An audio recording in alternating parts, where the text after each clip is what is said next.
And let me just get all the pop-outs done, and I'm doing other work in the background too, so. Oh no, did that just work? Why is it doing that? Man, oh man.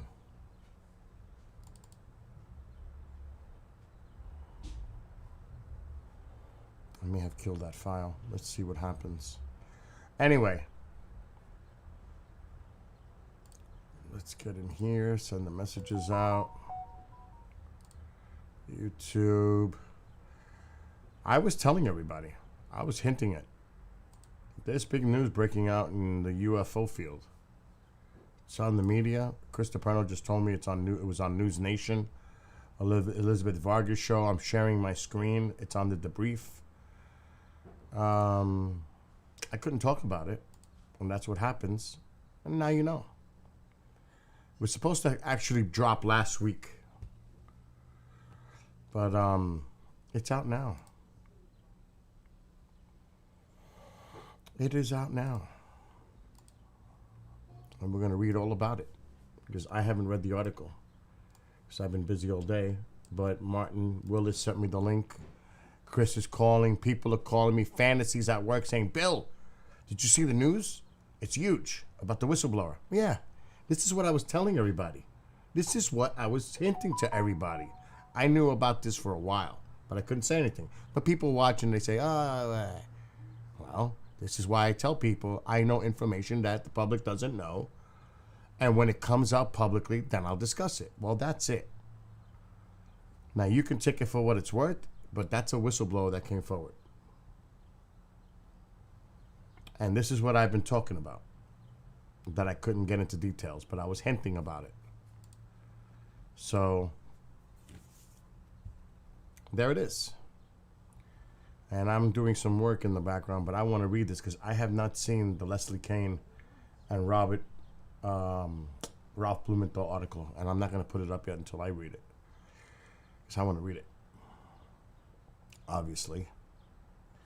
Do I got Rumble up? Yes, I do. YouTube. Twitch, Trovo. All right. A former intelligence official turned whistleblower has given Congress, and I know more about this than you guys even know. It's not rubbish. It's rubbish. You're always considering. I hear you're kind of skeptical, Marco. I don't know where you come from, but I know things that you don't know by a lot of people that this is not rubbish. I can tell you that right now. So you can take that with a grain of salt, and you can reach your own conclusions and opinions. But I know more, and I know exactly what's going on behind the scenes, and I've been waiting for this. I'm not getting mad at you. I'm just telling you, you just don't know what's going on. I do, and it's not rubbish. I can tell you that. Of course, you can have your opinion, but I'm telling you, your opinion is wrong. How's that? I am telling you your opinion's wrong. Because I know what's going on. And I know people that are dealing with the government. And I can't talk about it. Anyway. So has given Congress and the intelligence community inspector general, and there's more to this layers than you guys even realize. I can't discuss it. There's more layers to this. It's too much. Anyway, about deeply covert programs that he say possessed retrieved intact and partially intact craft of non-human origin. The information, he says, has been illegally withheld from Congress. This is why they came up with the Whistleblower Act. Bipartisan. I kept telling you guys, bipartisan. Congress is pissed. And they're not getting the information from the military, so they wanted to make this whistleblower bill so that people would come forward. Other intelligence officials, active and retired, with knowledge of these programs through their work in various agencies, have independently provided similar collaborating. That's nothing to do with it. The whistleblower, David Charles Grush, a decorated former combat officer in Afghanistan, is a veteran of the National Geospatial Intelligence Agency and the National Reconnaissance Office. He served as the Reconnaissance Office representative to the UAP Task Force from 2019 to 2021. From late 2021 to July 2022, he was the NGA's co-lead for UAP analysis and its representative to the task force. We all know about the task force.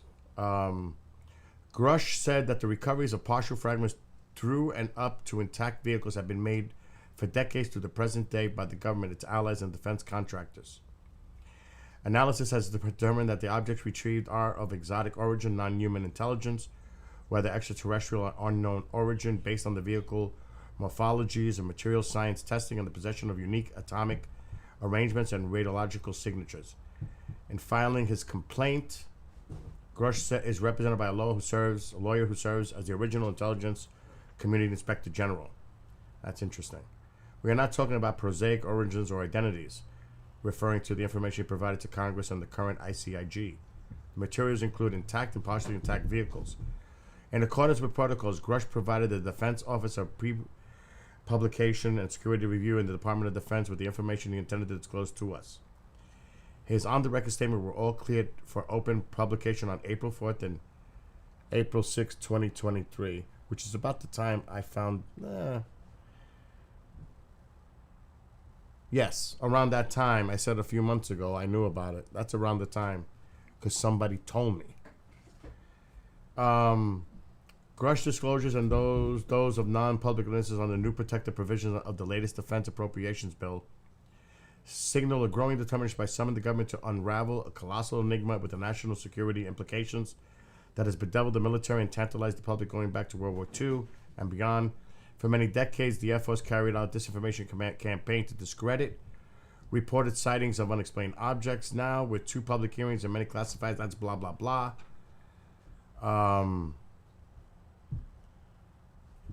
Now, a recently retired Army colonel and current aerospace executive who was the Army's liaison for the UAP task force and worked with Grush there characterized Grush as beyond reproach.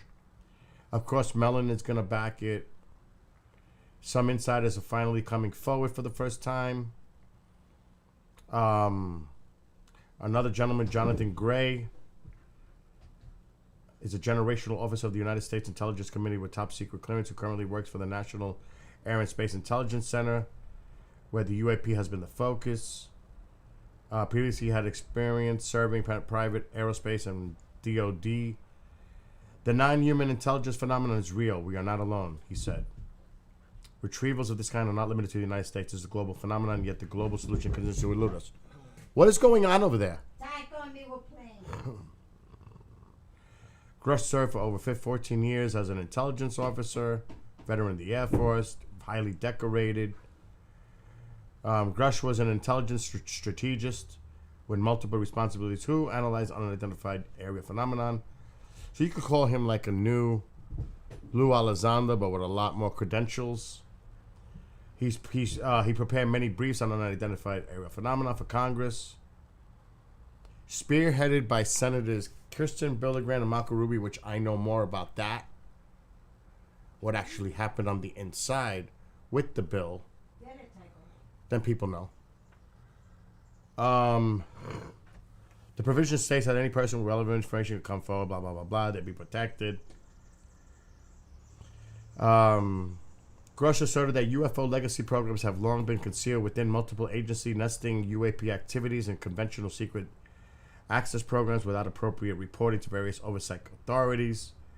He said he reported to Congress on the existence of decades-long publicly unknown Cold War for recovered and exploited physical material, a competition with near-peer adversaries of the years, other countries.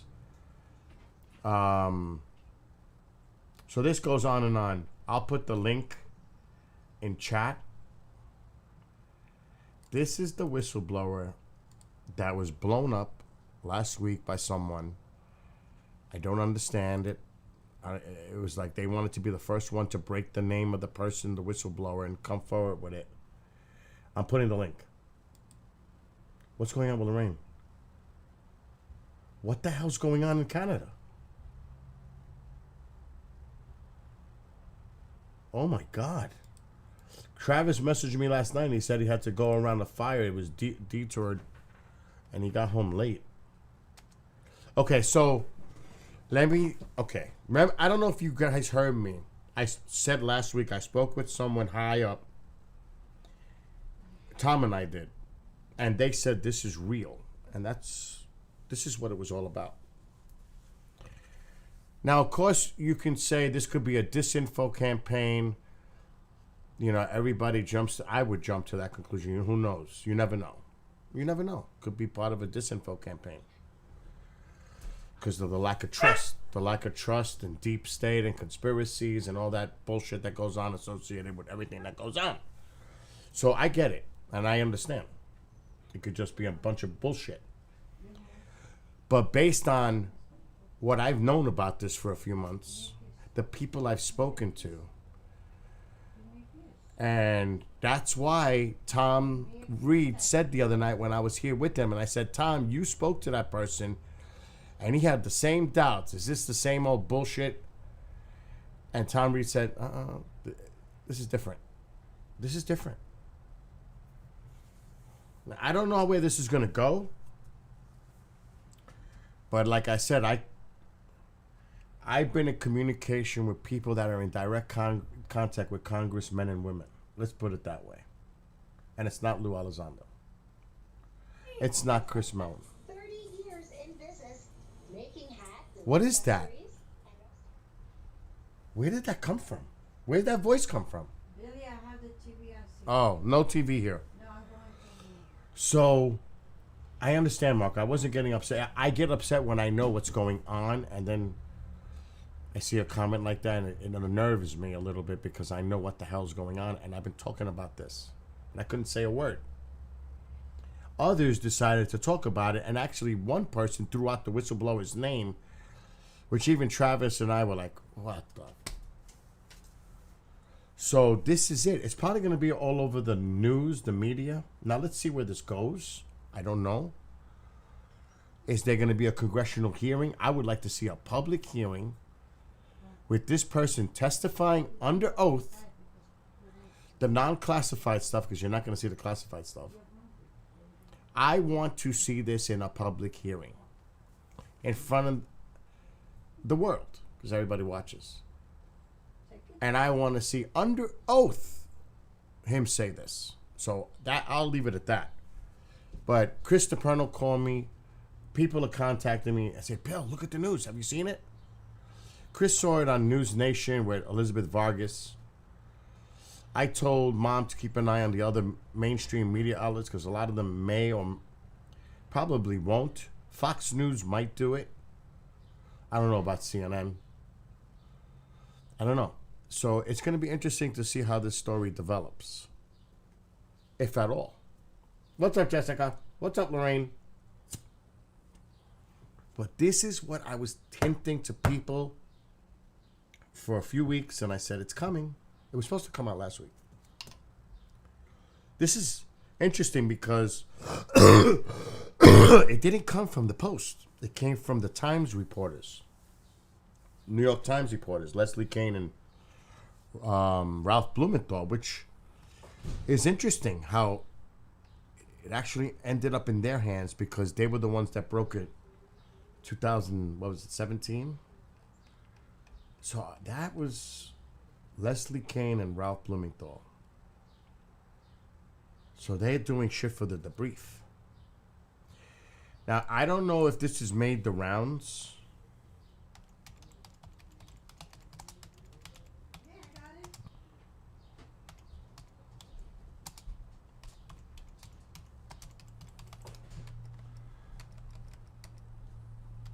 Let's see if it's making the media. I don't know. I just got home. It's here. It's here. You like it's to act like this? It's spreading like wildfire. Yeah. You eat it? Yeah. I never saw you eat it. I always do. I love No, it you like that. don't. Don't tell me I don't when I No, because fucking never do. fish. I always make you on. Because I like the eggs with the yolk. Yeah. So it's starting to make the round. MSNBC, Politico. It's making the rounds. You have a stokie? I do not. He has to roll some. So give me that one. You are not getting this one. I'm smoking it. You're so mean to me. I'm not mean. You've always been mean to me. Okay, so actually Christopher Mellon I'm challenging gave a hint. Christopher Mellon did a hint article on Politico 2 days ago because he knows if the government has UFO crash material, it's time to reveal them. And this is by Chris Mellon because he knew the article was coming. Everybody knew the article was coming, but we didn't know when. Well, not everybody. News Nation. This is what Chris was talking about.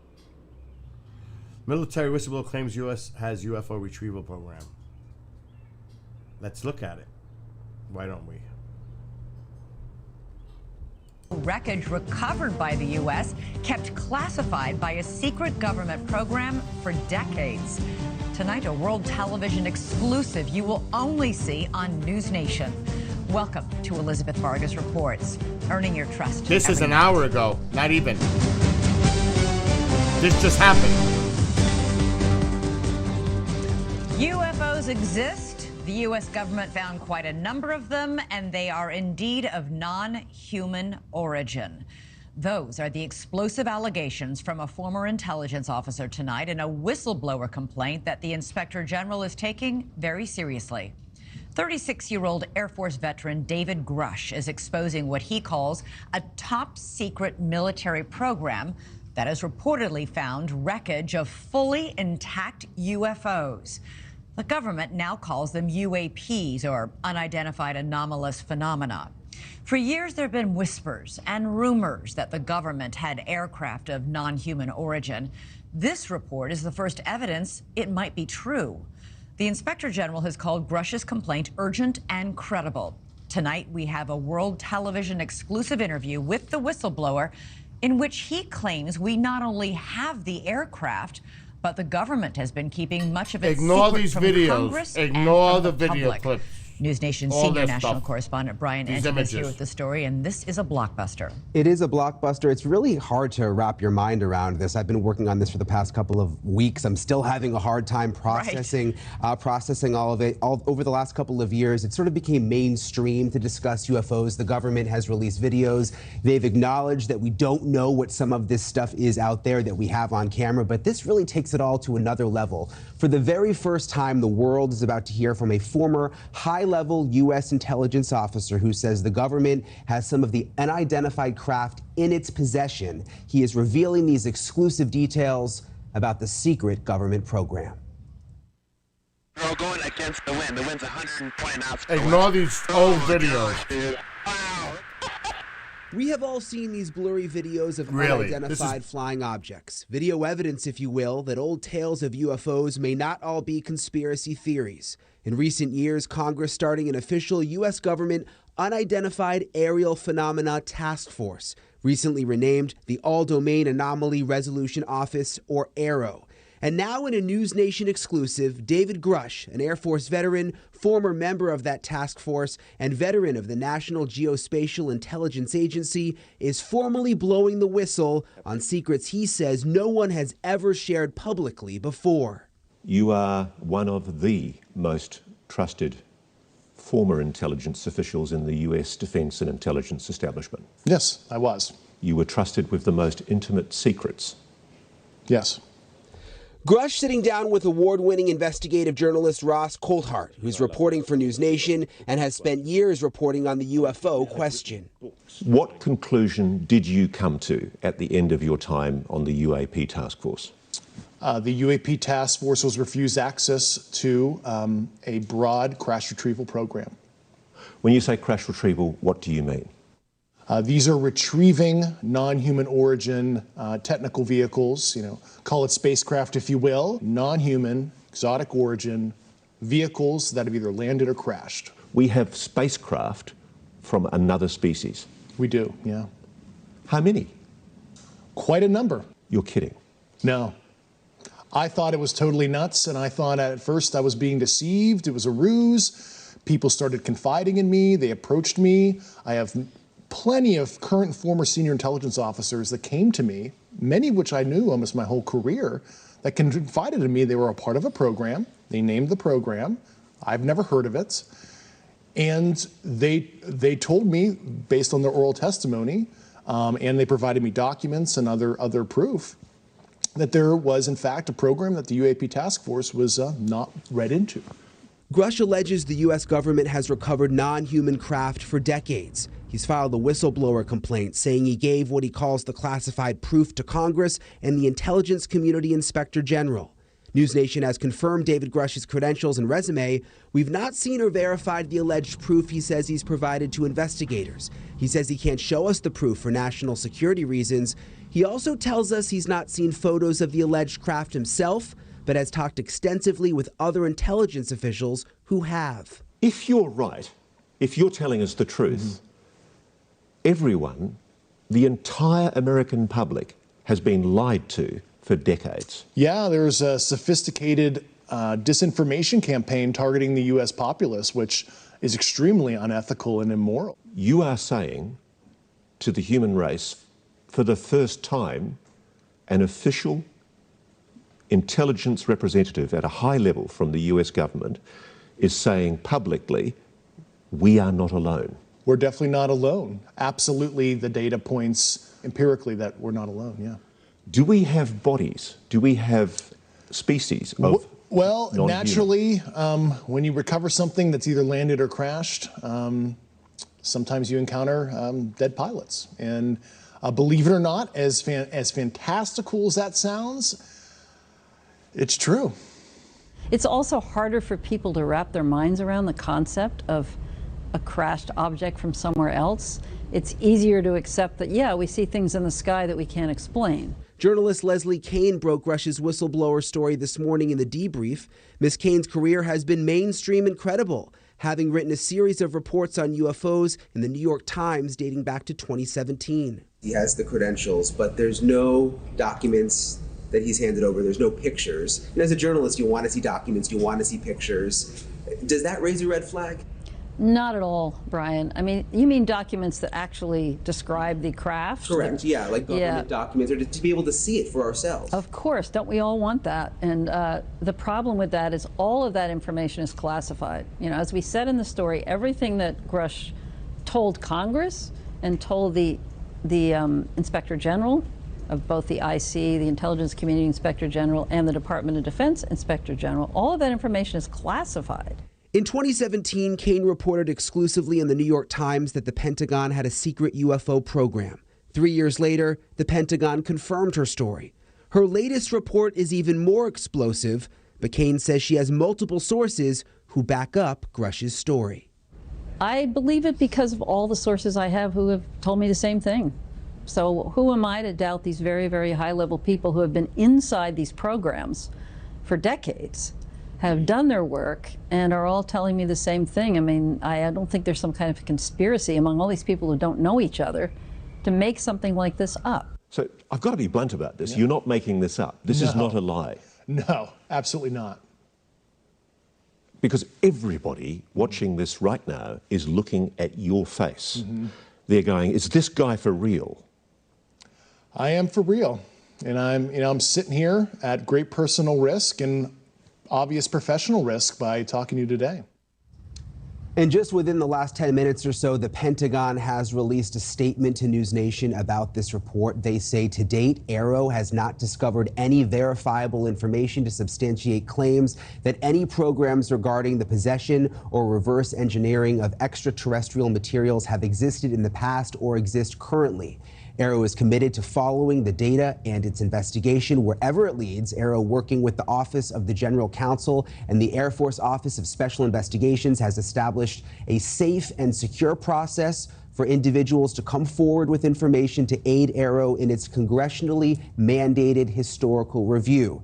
AARO's historical review of records and testimonies is ongoing and due to Congress by June 2024, and AARO welcomes the opportunity to speak with any former or current employee or contractor who believes they have information relevant to this historical review. And Elizabeth, we know that David Grush, he's filed that whistleblower complaint. He's been on the record under oath testifying to many of these things that he said in our report tonight. Right, and it's important to point out that this statement from the Pentagon, from AARO, Gresh is alleging that this top secret program is keeping it a secret from Arrow.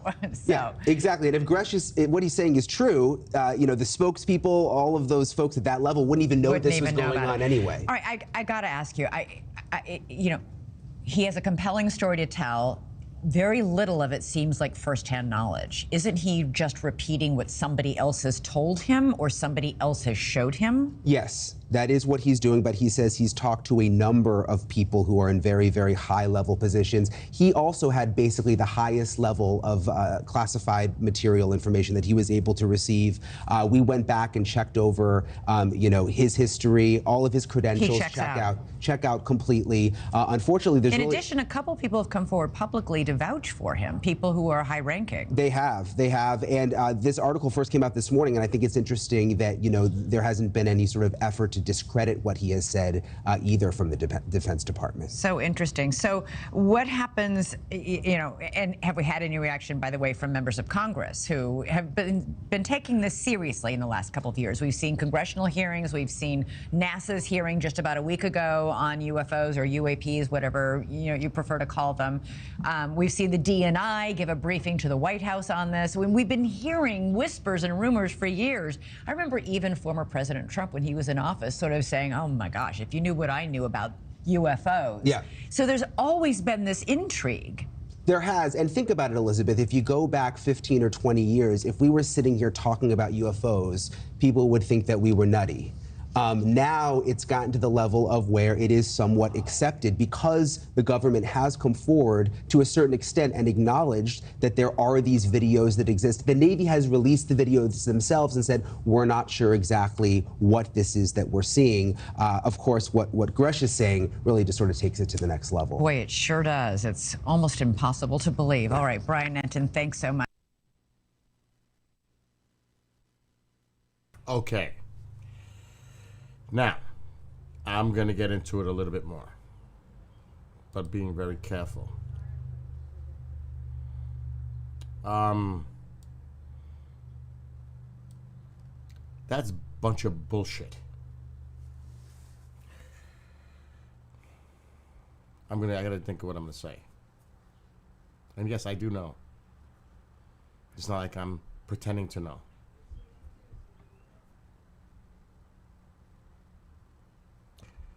Since the first hearing,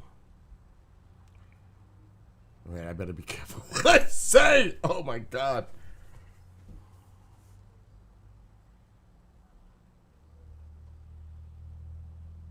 All right. Do you guys remember when Gillibrand and Rubio stirred this shit up to try to get more information? And it showed right there that this is bipartisan. I cannot tell you what I was told, how pissed off congressional representatives are by getting no information. They're not getting nothing. This Arrow, I keep saying Arrow because Richard Dolan put that shit in my head. Arrow and all, these are agencies within the government. It's like depending on fucking NASA for information. My phone went down. Okay, I'm very busy right now. Where's the charger for this? I don't know. It's like a front to the for the. Oh my God! Here, use my phone. I'm very busy right now, in the middle of a thought that's important. I understand, but this is not a good time for me. Here, take my phone. Here, take it. Here, it's ringing. Hi, San, hold on. Her phone died. All right.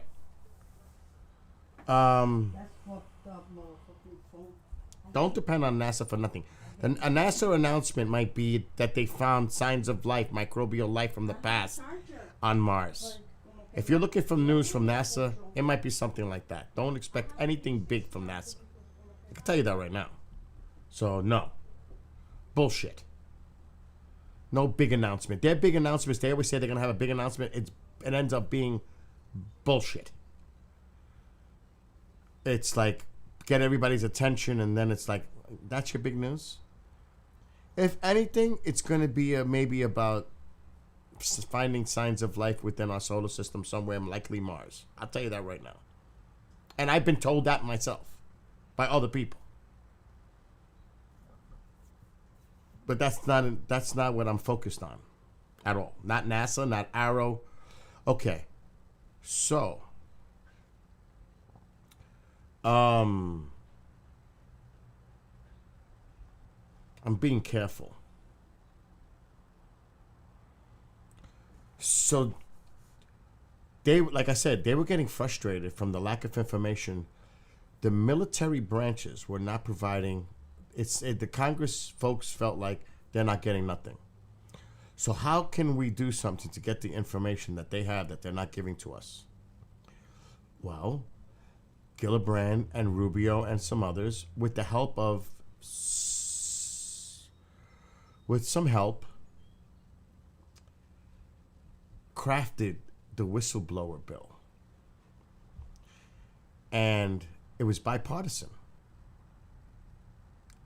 For whatever angles they want, it doesn't matter. It's bipartisan agreement. They're both pissed for their own reasons. And there's a lot of support. That's why I put in chat before they even said it. I want to see if Congress... Forget about that. That's bullshit. Arrow's going to come out with a statement like that. Because obviously they're not going to be the ones to confirm it. You think anybody's going to come out and confirm that what this guy is saying is true? Come on. No. They're going to hold to the end. So, this is what somebody told me 2 months ago. Remember I said somebody told me a couple of months ago about the whistleblower. Now, this person was supposed to meet the whistleblower.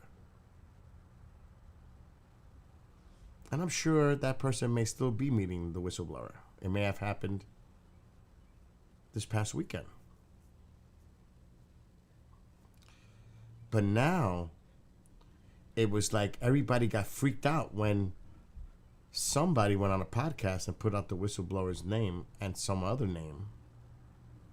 Someone pasted it on their Facebook because they wanted to be the first one to break the news about the whistleblower. And I was worried that the whistleblower wasn't going to come out, but Ross in Australia had already done the interview. Everything was put in place for this drop. This drop was supposed to happen last week. I don't know what postponed it. Because that's what I was told. Maybe they were wrong. And I was told it's going to be fucking huge. And that's pretty big. Because he went through the Whistleblower Protection Act. So this is formal. This is not like some guy in a podcast making statements. He put this through the system. He's got a lawyer. This is going to go somewhere. And can you imagine if he starts putting out names? Oh, and again, you got to take everything with a grain of salt. I'm a little excited, but I'm still always a little bit apprehensive that it could blow up and be bullshit. You never know. Like Marco said it. He's right. You never know. It could just be another... But I don't think so based on it, like I said. And I'm going to... Mom has my phone. I can't even contact the fuck. It's all over the news. Let me see if I can call him on his phone. Tom Reed. Let's see if I can get him. What is this? Another bullshit Skype update. Call declined. Mom has my phone.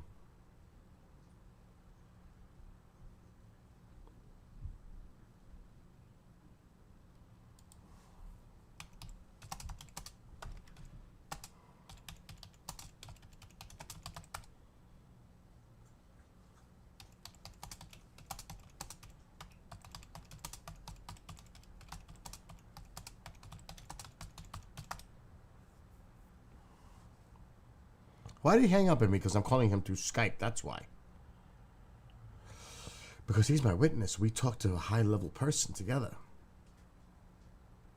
And they said, and Tom said, you know, we always hear about these whistleblowers and, you know, can't be really trusted with the sourcing and all that. But is this one for real? And the person said, yes, this is serious. My mom has my phone. I can't call him. She just took it away from me. This is serious. Oh, you maricon. I mean, I'm not gonna bother Martin Willis because he's the one that showed me the debrief article earlier. But I was so busy I couldn't get on.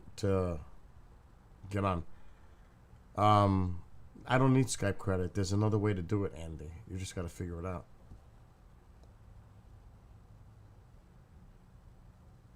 You don't need Skype credit. Did you not know that? Yeah, my mom's Puerto Rican. I'm Puerto Rican. Half. Well, actually, yeah, about half. It's really Spaniard and Portuguese, to be honest. And then 6% English, 16% Native American, and then there's a combination of Western European. Yeah. Hell yeah. My mother came from her roots in Puerto Rico. Bayamon. But they came from Spain. Her ancestors are from Spain. Yeah, I don't know what the debrief was doing with those articles, but there's one still up right now. It's still up. Or maybe not. I have the link. It's on their website. Thedebrief.org. New camera is real clear. Anyway, I need a drink. I need a drink now. Now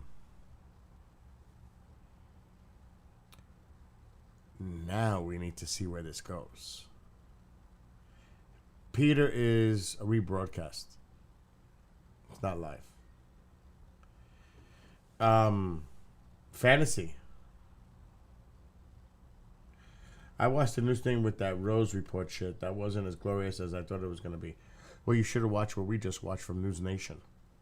The guy did an exclusive interview on News Nation, the whistleblower. Go back on my stream and look at it. Oh, you did? Obviously, he cannot. He can go to jail. He can go to prison. It's not like he could say, you know, show documents or show images or anything like that or give out information. That's all national security. He can go to prison. That's why I said we need to have a fucking hearing with this guy now. But like I said, can you imagine? Yeah, I did DNA, Jessica. Can you imagine he starts putting out names? This guy has to be causing a lot of people right now to be very nervous. Like I've been telling you. Wow. Wow, Roman, that's an awesome combination. Now you got to think about, you want to know something? Azteca, like Mexico, Aztec, it's really South America. When you look at the whole thing, how that all evolved in the Americas, with the Spaniards coming in, influencing the Spanish speaking, they pretty much brought that to South America, Mexico, and throughout South America it spread. Even here in this country, before the English moved in, the Spaniards were really the ones that predominantly did a lot of the stuff more to the south, though. Like Florida. A lot of those names are Latin derived for a reason, because of the Spaniards. But the Germans, obviously, after World War II, a lot of them went to South America and spread. So I'm not surprised with the German. But that's a conversation for another day.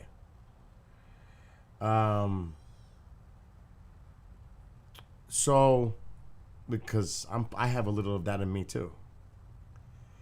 You gotta remember, back in time, Europe was well traveled, so I think there's a mix of a lot of everything with everyone, including Africa.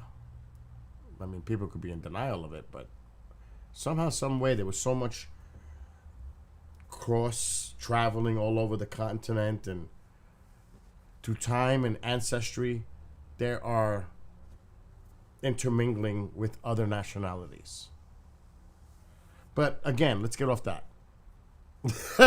Because I'll get into another different rant. But I'm excited that it finally dropped. Because now the pieces need to fall in place. And if this guy starts coming out with names, this person knows, that person knows, I don't know how far they would get. Can you imagine in a hearing, they have the documents. Remember, he said he's been in contact with Congress for quite some time. He's not going to come forward unless this shit is perfectly, I don't want to use the word, but I'll use it loosely, staged. Because Congress already knows the information. This is all set up carefully. Because when he goes into Congress, he can, we have the materials that you provided to us. We have the documents. We have the names. And generalize it because they're not going to get into classified information. We need a hearing now. I want to see the responses of congressional folks tonight if asked that question. Because they already know. Like I said, I know somebody who's working directly with them. And it's serious. It's really serious. So right now, I'm sure there's thousands of people lining up to get interviews with Leslie Kean, Ross Coulthart, Ralph Blumenthal. Martin Willis should be getting on that shit right now. And he knows them all. And he's good friends with all of them. So I'm sure Martin's he's doing what he's got to do. So let's see where this goes. He says absolutely, no doubt, non-human. No doubt we have crash retrieval, but not just us, other countries as well. And it's funny because I was provided a document years ago about contractors being hired to look into breakthrough technology. That was in 2008 or 9. So this isn't new. This has been going on for some time. But they don't tell, and I tell people all the time when I'm out there, you don't believe in UFOs? You don't believe in UAPs, all this stuff? I'm not saying I necessarily believe that there's extraterrestrials coming from other planets or, whatever. All I'm saying is something's going on, and I don't know what the source is, whether it's adversary or something else, but they definitely got something. And they're not going to get, even Travis said it, they're not going to tell the public because then the whole world knows. They want to have that edge. They don't want to share information and give up their cards, show their hand. Are you crazy? Because the other countries are doing it too. What do you got? I'm not telling you. It's like, are you kidding? So, this is really interesting, what broke today. Yeah, it could be unmanned space probes. Could be anything. But remember, this goes back in time, too. This goes back to, like, World War II era and the stuff that was going on back then. It's not just about the now. It's what they've had. He said it. They've been doing this for years, you know. It goes way back in time. It's not just about the now. They've been doing this shit the Cold War. World War II. Who knows how far back before it goes back before that? So I don't know. I'm doing a lot of speculation. But still, it's interesting that it actually came out today. I wasn't sure it was going to come out after the debacle. Because it's a shame that people are ego-driven and want to be like, make it about themselves. Yeah. What? What's his name? KGR Eric or something's calling me. Yeah, so I need my phone. Yeah. I stopped talking to him. Good. Because I got to call Tom, too.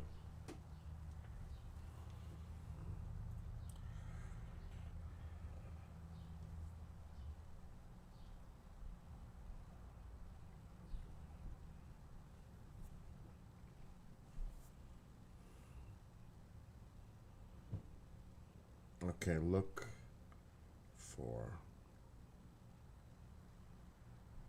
No, this is my phone so I could transfer.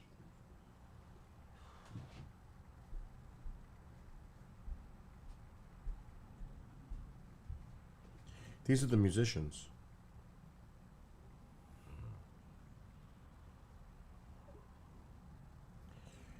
Okay, let me call Eric back quick.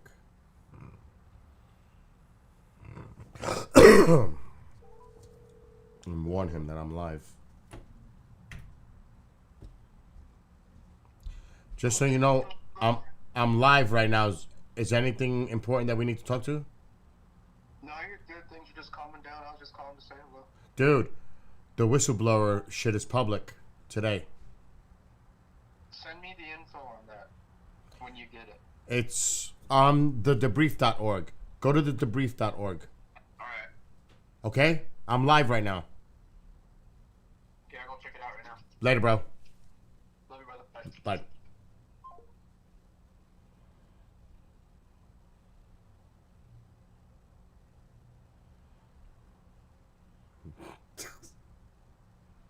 It's funny.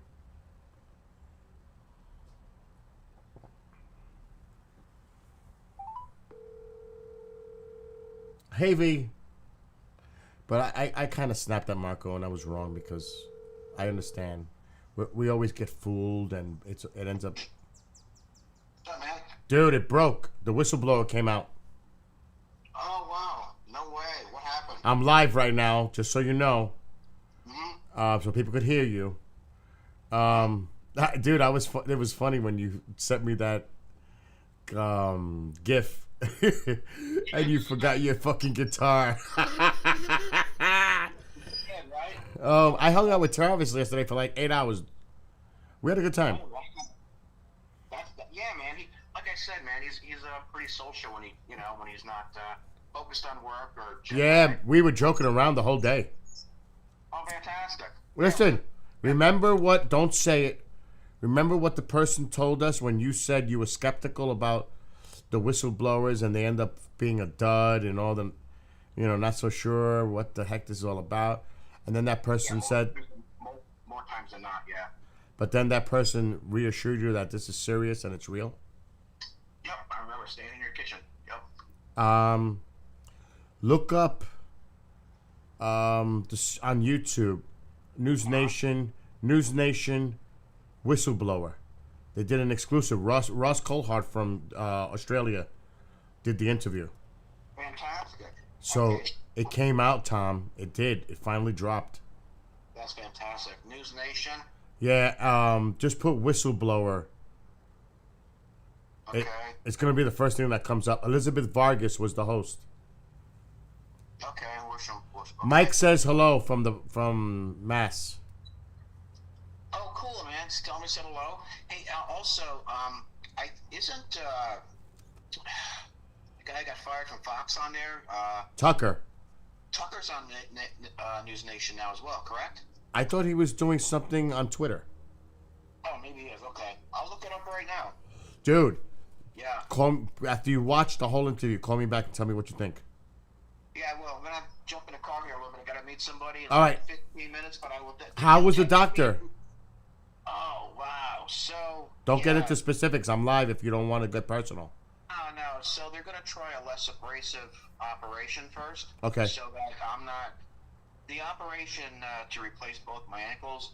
There's a 6 to 8 month healing process. Oh shit! I will be limping around if I do that because I can't do both feet at the same time. No way. You know. Yep. I'm looking at almost over like 16 months before I'll be able to walk again. Well, that might, dude. What about the filming of the? I mean, is that going to interfere with the filming of the bridge? Yeah. So I basically said, well, what are my other options? So they're going to go in with a scope and try to do a less abrasive type, and they're going to do one at a time. So my first one is the second week of July, and I guess the second operation on the other foot will probably be in August or September. Wow, dude. What's going to happen with the telescope? I thought we were supposed to do something in September. We are going to do something in September. Absolutely. I'm committed. All right. Contact that dude to contact me again because we lost communication about the telescope. Oh, yeah. Gary. Yeah. Oh, I have someone that works in the field, the medical field. He wants to know what the specific surgery is. He wants to know. Okay, so I have to have a full-blown ankle replacement in both of my feet. Basically, they put in artificial joints. Wow. Like an artificial, you know how they put in a hip or whatever, yeah. So, wow, dude. I guess I'm not, all I know is that it's going to suck, for lack of a better word. And, you know. Okay, he wants to ask you this because he's really works in the medical field, the emergency rooms, everything. Are they fusing or replacing a bone? No, I believe they're cutting it off and then putting a pin in and installing artificial joints. Wow. Well, maybe I'll get you in contact with a friend of mine, Fantasy. He might consult you. He said. I'm not looking forward to that. You know what I mean? That just. You better enjoy Roswell. Oh my God. Oh shit. So what I'm gonna opt now? They're gonna, I guess, put a hole in my ankle, and then they're gonna go in the camera, and they're gonna go with some type of they're gonna scrape out inflammation and stuff. They're gonna try to.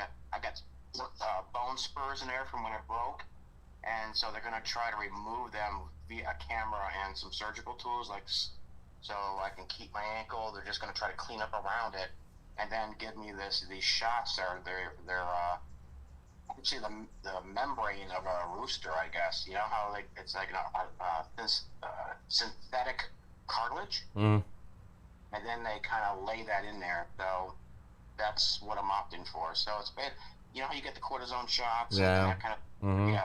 Well, these are actually it's a thicker type of artificial. I mean, it's actually cartilage, but it's from a rooster. He said it's Regenetin. Okay, I guess he knows. He knows. Yeah. He knows his stuff. If you want consultation, I'm sure Fantasy, that's what we call him in chat. Have him email me. Yeah. All right, absolutely. Fantasy, do you want to help Tom? And I'll give you his email privately, like in a text. Would you be willing to do that, Fantasy, with Tom? I'm asking him in real time. He's a great guy, really great guy. Some advice here, because obviously surgeons are all about making the money, and if I don't need to go this abrasive route, then I don't want to, because it sounds friggin' barbaric. Anyway, go do. I know you got to do stuff. Watch that video when you can. Call me, and don't forget to contact that dude about the telescope so we can get that shit in the park. Are you talking about Ryan? Yeah. Okay. You see the last video I sent you? Well, Travis was talking. Hold on. When did you send it? A while back. Like a couple hours ago. I've been busy. Oh, okay. Can I what? You're bad, dude.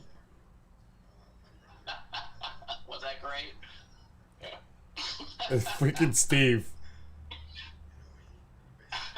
That's hilarious. All right, buddy. Go. Call me. Okay, bye. Later. All right. Bye. All right, bye. What's wrong with him? What, ma? What's wrong with him? With who? The one that's having the operation? It's Tom. He was here yesterday. He left yesterday. That's Tom talking? Yeah, he's got to get stuff on his ankles. Anyway. Sometimes they feel that. So, Mike, you didn't get a chance to meet us this time. You better get your ass to the park for the ceremony for the putting in the telescope at the park. It's going to happen in September. Sometime. I want that shit out of my house. It's been in my shed for 5 years. I want it out. Out! Oh, so, anyway. As I mentioned, there were two musicians. I mentioned this the other day. That always perform at the event for the Pine Bush. It's father and son. I remember when he was like 13, 14, he was always tall. The son. The father, of course, is the person behind it all. Like, I mean, he's very talented. And of course, you know, he taught his son to be a musician. And they're impressive. But this year he gets on the sax and I'm like, whoa, what? He's playing a sax now? But he sits there with they dress like Men in Black. And they sit there and he just sits there playing like a jazz fusion type of feel. It doesn't even, it's not a problem. He doesn't even have to look. He just plays like it's nothing. And they're so talented. So hopefully, in the near future, either both or one of them will come on, play some of their music live for you, or even recorded, you know. And you guys can judge for yourself. And they have material. And it's original, I'm sure. So Fantasy, I will talk to you privately about Tom. Anyway, so a lot of stuff is going on. I need a beer. I need a cerveza ahora. Now. Yeah, but we'll talk privately. Because, you know, I don't put people's personal shit out there. And I definitely don't like talking behind somebody unless they're present. You know what I mean?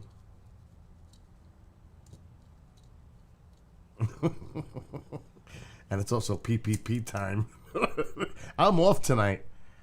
And I got everything in the station. I just got to do one show file that was on today. And I could always do that later. It's no rush. Modelo. You know, I never tried one of those. A Modelo. You need water. Oh, V. Oy vey, V.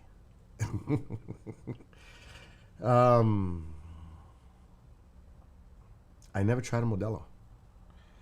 Never. Because I'm afraid that if I taste it, because I don't know if it's a dark beer. I've never looked into it. I can't drink a dark beer. It makes me like, ugh. Like, I'll never drink a Guinness. I will never drink a Guinness. I can't drink that. It's like a Corona? I like Corona. I'm drinking German tonight. I'm going to have to get Modelo next time. Just one bottle. To try it first. Just one. I believe you, Fantasy, but the taste buds have to make a confirmation. Oh, so it's similar? Is it very similar? Just let me ask you that. It's a tiny dark. There's the flag. Let's wave the flag. Very similar. All right. Next time I go on a beer run, it's Modelo. And I'll take the risk. Because I'm sure somebody in the house will drink them anyway. If it's not me. See the cat on the chair out there? A smidge dark. See, that's some bullshit right there. If it's dark, but it's not like purposely dark. But yeah, some pretty wild news, huh? And you contacted me, Fantasy. You texted me. I got hosts calling me, like all kinds of stuff. Like, did you see this? What's going on? And I said, I told you. But Tom and I already knew. And a few others. I'm sure a lot of people in the UFO field knew. But the person I spoke to is different. That's different. How's Ronald? Did he make it to his destination? Do you know, Andy? To the hotel? I can't drink Guinness. I will never drink a Heineken ever again in my life. That skunky taste, Beck's, never. Never. I will get sick. Yeah, I used to drink Jägermeister when I was young. I can't do that shit now. It's like fucking cough syrup to me now. I got so wasted once, and I don't get sick anymore. I haven't gotten sick in a long time. But I did this one time. I drank Jägermeister mixed with Goldschlager, which is a schnapps. I'm not going to say the name of what the drink was called. That shit was nasty, and I was sick, and I don't even want to ever think about that ever again. That was Mike's idea. You know, he's German. And I guess he drinks that shit. I don't think he's drinking. I don't know when's the last time he had that. Uh-oh. They're messaging me.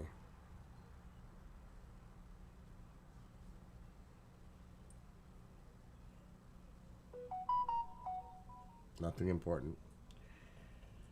I'm going to call his ass. Maybe he wants to come on for a few. You know, I got to call somebody I haven't spoke to in a long time, and I'm going to do it live. And he's going to freak out.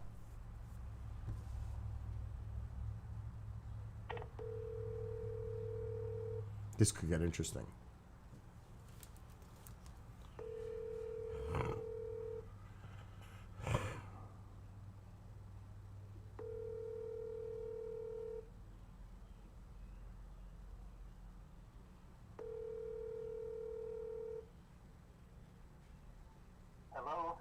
Hey, Mike, this is Bill from KGRA. I was thinking about you, and I just wanted to see if you're okay, and I send my love to you. I don't forget you. You know that. Yeah, I know. Well, I'm okay, all right. I haven't been able to walk hardly, but Wow. health-wise, I'm okay. I just can't get around too good. I can walk, but barely.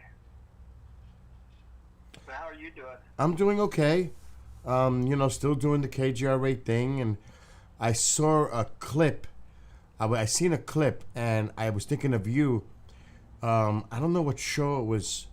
It was you, Travis, and the actors from The Fire in the Sky.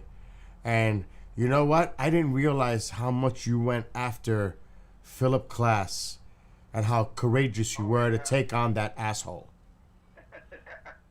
Well, I took him on all right. Travis kind of stayed back from that. He got himself involved to a certain degree, but he didn't really grab the bull by the horns. But for some reason, I just couldn't let it go, and I just gave him hell, you know. Yeah. Listen. I worked with you for a few years. I know you take no prisoners, and you don't take no shit from nobody. I mean, you know what I mean. So I know how you are, and I just wanted to say, God bless you, your family. That I will never forget you, and I'm always here if you want to just bullshit and chat and talk. Yeah. You know what I mean? I was really thinking about you, and I got to call Mike. Yeah, well, I'm glad you did. Yeah. I'm kind of lonely these days. I don't get out much, so I just sit back here and watch movies, and I've watched too many movies. I've watched them all so many times, I'm getting tired of them. Well, I got to do a show, but listen, let's spend some nice, let's just maybe, you know what I'll do maybe one day when I'm doing a stream for like when I do my SKYWATCHERS, I'll bring you on to hang out. Yeah, well, kind of let me Of course I will. Matter of fact, mid-August is the big meteor shower, the Perseids. It's August like 12th. Oh yeah. I'll bring you on because I usually have thousands of people that watch the stream, and you know maybe we'll talk about Mike Rogers' experience, with the whole Travis thing.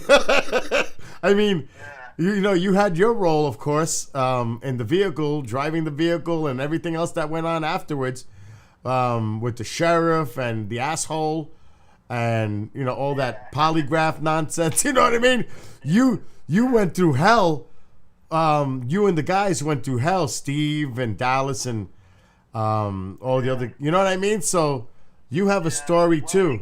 You could call it hell. I kind of enjoyed it too, you know. Yeah. Well, I love you. I'm always gonna be here for you. You got my number. Anytime, call me. And I'm letting you know right now, August 12th or August 13th, depending on the weather, I'll let you know by the end of July to remind you.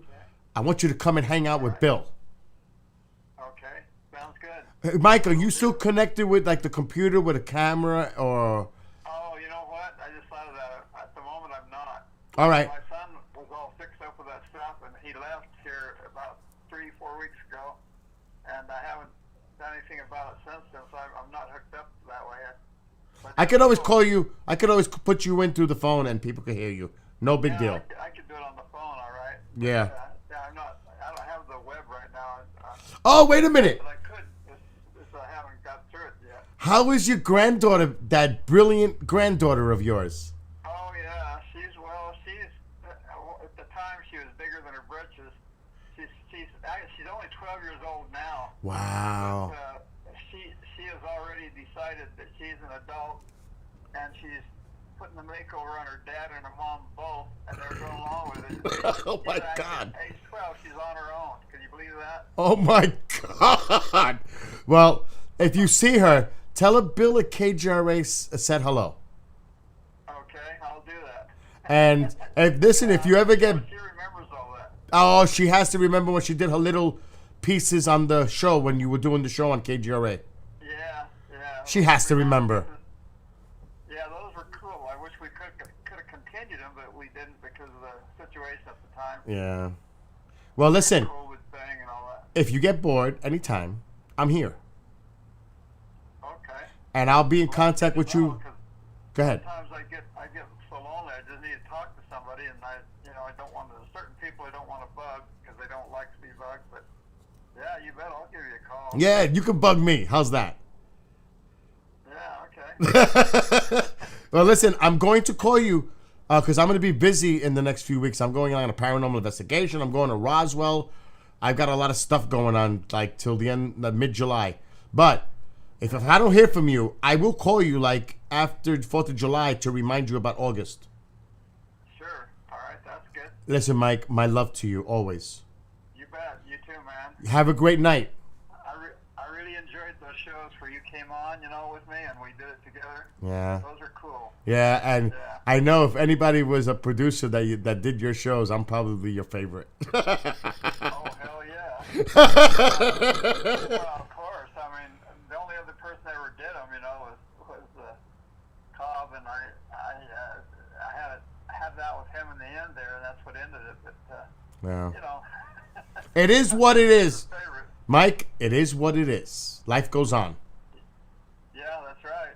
Well, listen, lump it and keep going. Listen, I'll be in touch, or you call me. You bet. Have a great night, Mike. Well, I'll definitely call you.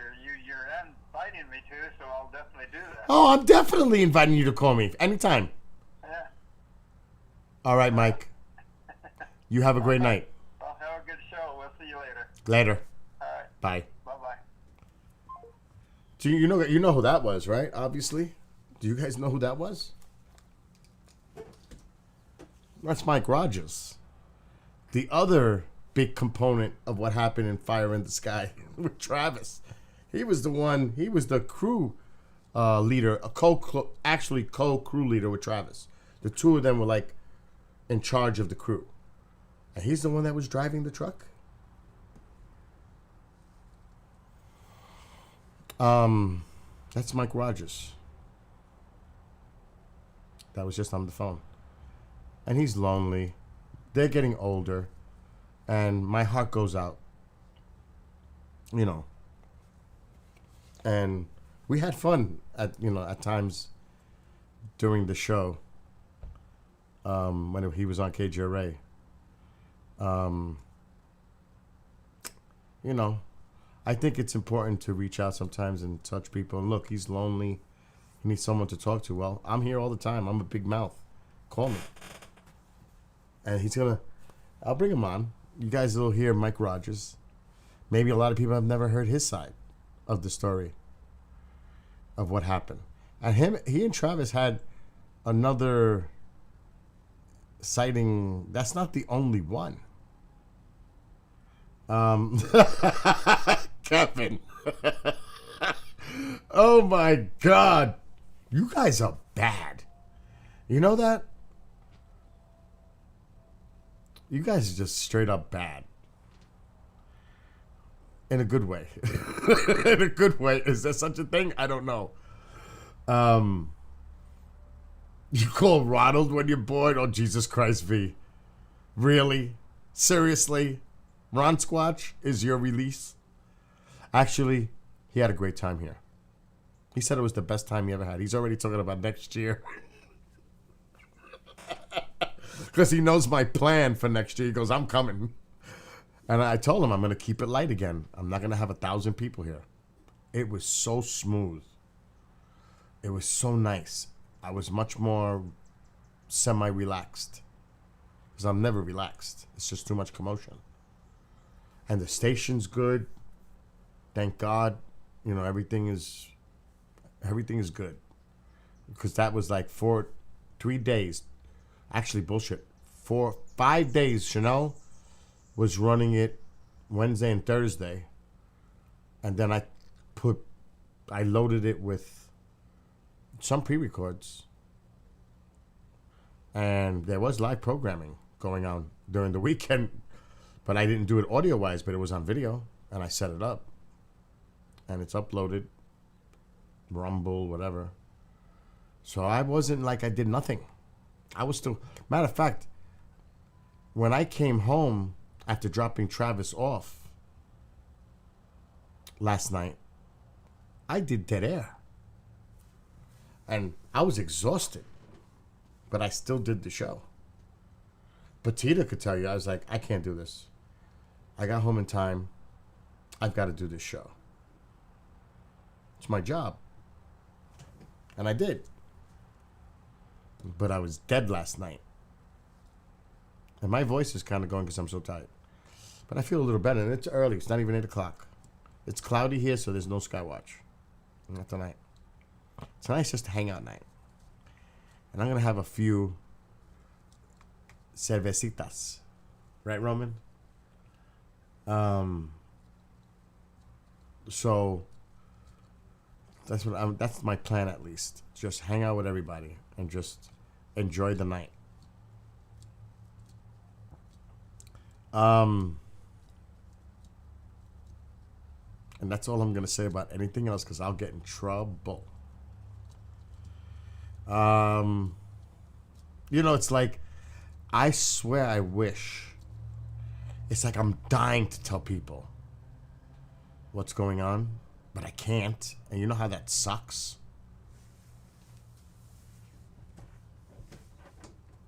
It's not a good feeling, to be honest.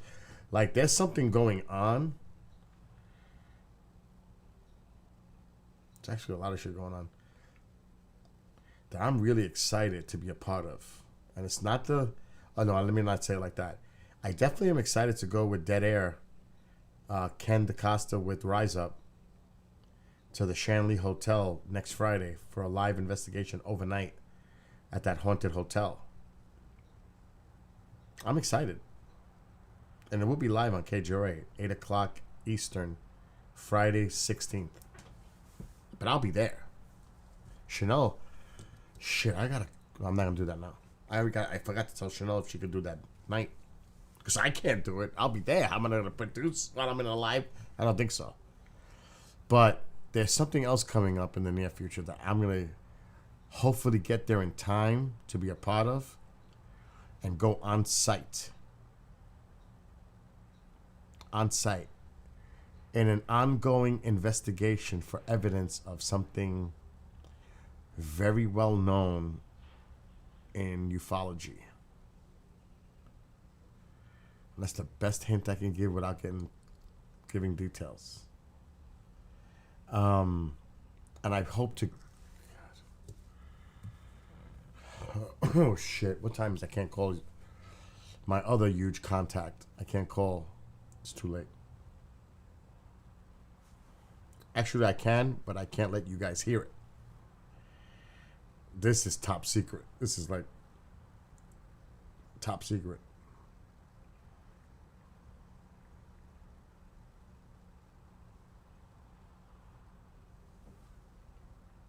I just want to find out if it's still going on.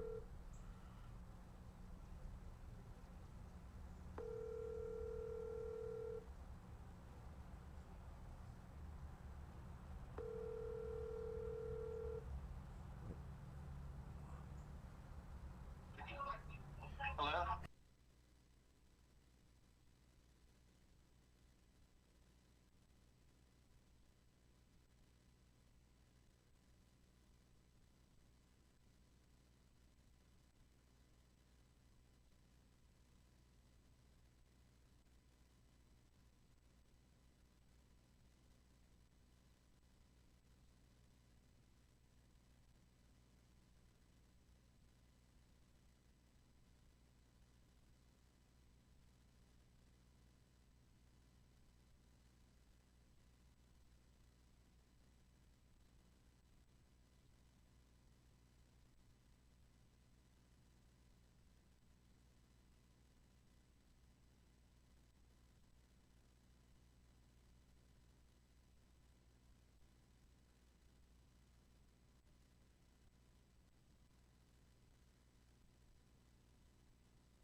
I'm not saying what I was just told. Holy shit.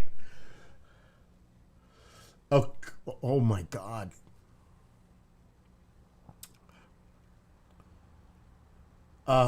Jade, you've been trying to call me, but all kinds of things are going on today.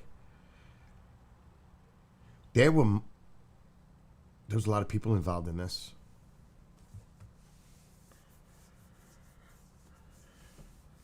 I wish I could tell you what he just told me. But I can't. I'll be dead. My credibility will be shot forever. But it's serious. This coming out today ruffled some feathers. Let's just say that. There's seismic activity right now in DC. I'll say it like that.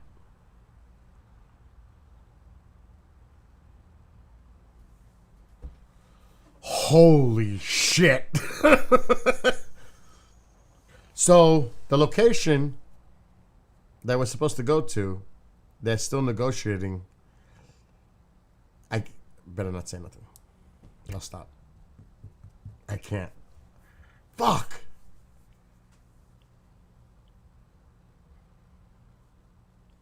Oh, I hate when that happens. You guys didn't see the whistleblower come out today? Come on. Go look up on YouTube. Elizabeth Vargas, whistleblower. News Nation.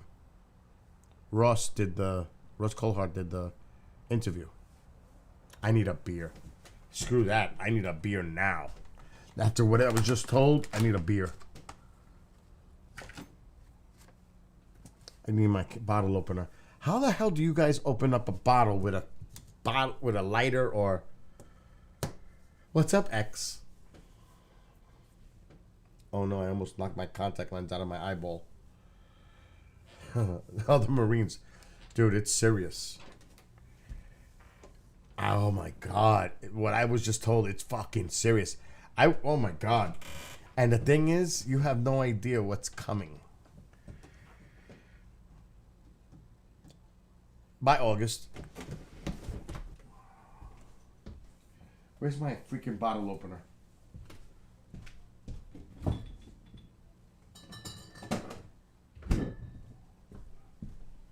Still, it was nice to talk to Mike Rogers for a few minutes. You see, that's the kind of things you do as a human being.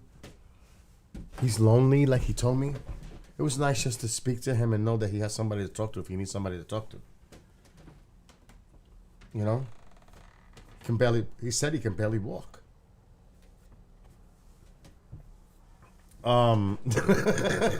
Jade. Oh my God. That's why I said they should make a movie, combine V with They Live, and make it like about the deep state and the elite and the globalists, and put a little mix of the movie that not Martin Sheen, his son did, Charlie Sheen. I forgot the name of Signals, or I forgot what it was called. The Signal. Throw a little mix of that in it and make a movie. How do you guys open a bottle? I mean, they tried to show me. You got to put it under your finger and hold it. I'm going to break the lighter.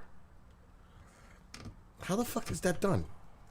I've been trying to do it. Eric, KGRA, and this guy tried to show me. The fuck out of here. Use your thumb.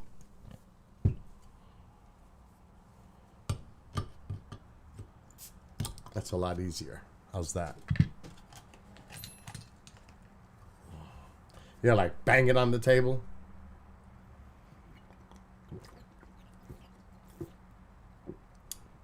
Now this is a good beer. The Franciscana. Now this is a good beer. I've been drinking this since I was a teenager. Yes, a legal 18-year-old teenager. Before they did 21. But it was weird because I went to some state. I don't know if it was Connecticut or Massachusetts. I don't remember what state. It's always been 21. I'm like, what? What are you talking about? In our state it was. Not in New York. It was 18. No, but over here it's been 21 the whole time. What? Anyway. Who was I going to call next? That's a very important person that I just spoke to. I'm digging for information a little bit. There was somebody else I had to call. So far we talked to Mike Rogers, Tom Reed, and the mystery guest. There was another call I had to make. It'll come to me. Oh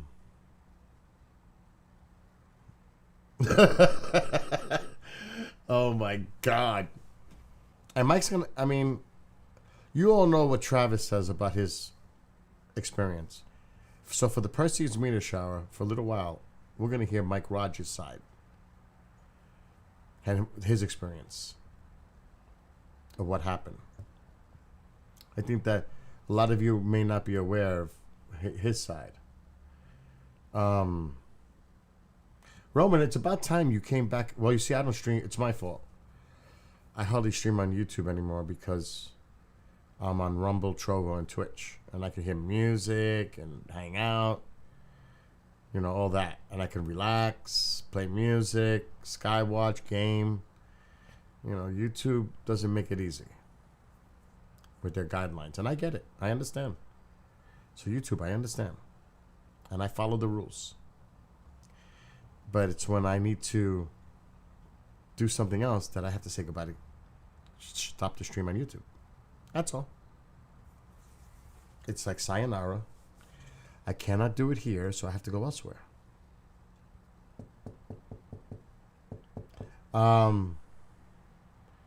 Nothing got stolen at Pine Bush.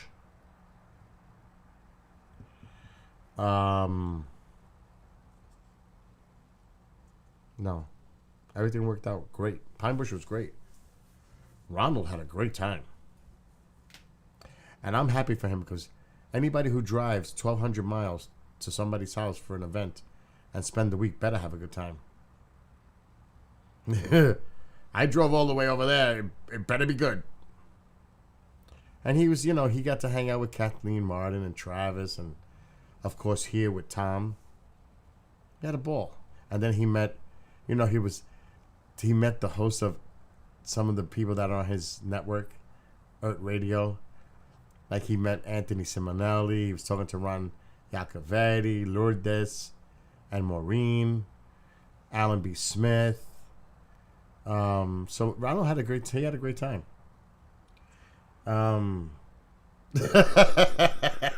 Do you know what? I was speaking to someone. There was somebody there. Yeah, my friend watches your stream all the time. I was like, what? What are you talking about? I was like, whoa.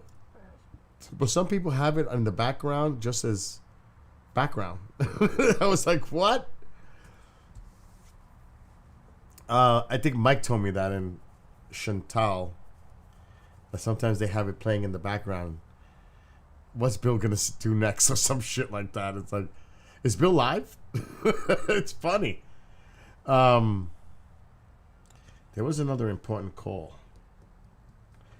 TV sucks. There's nothing. I can't watch TV. I could be watching TV right now. I don't have to be streaming. But it's nothing to. There's nothing there of interest. Exactly. It's boring. Over here, Mom could come in and it could be a sitcom. At any given moment, it could turn crazy. Or Tycho, which I don't know where he is, and I haven't seen him.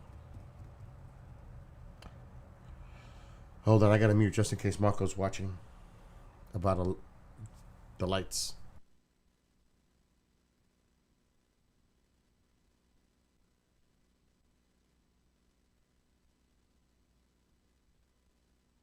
Okay. I had to put my phone in front of my face just in case you people were trying to read my lips. I caught it, and then I put the phone here. Just it got a little.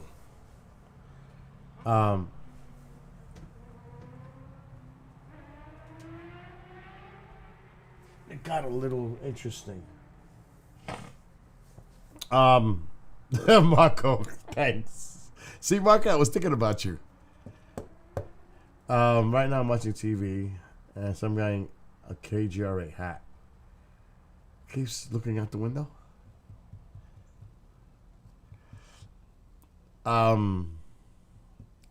Like, it was a great weekend though. I'm like I said, I'm happy for Ronald. But he needs to go home and take care of himself now. He's got a procedure in a couple of weeks for his leg. He needs it. And he definitely cut down on the soda. I witnessed it myself. Definitely. The guy is definitely drinking less soda, thank God. I told him, you drink less soda, and no, I'm not going to say it, and I'll drink more beer. I'm just... See, I joke around a lot. Oh, you got to see when Tom and Steve Bonds was here. And Steve is helping Tom make his new film. It's going to be called The Bridge. It's going to be based on the Tom Reed family experience. It's going to have a nice budget to it, too. It's serious. That's all I can say. But man, the three of us. Oh, I wish I could show you the video of us nuts and I gotta get it. He sent it to me. I gotta share this with you guys. I was dying. It was so fucking funny because it was spontaneous. I know Tom sent it to me. He sent me some other videos. This one. Alright, wait a minute. I gotta share it. Tell me I can't share it on... Can I download it? Save video.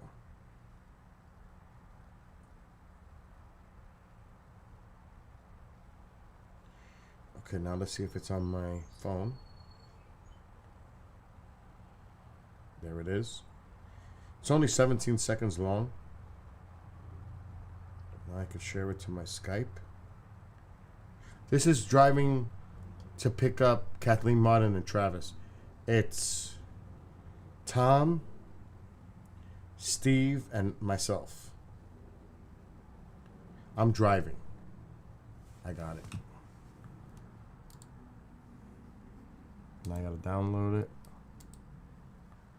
Got it.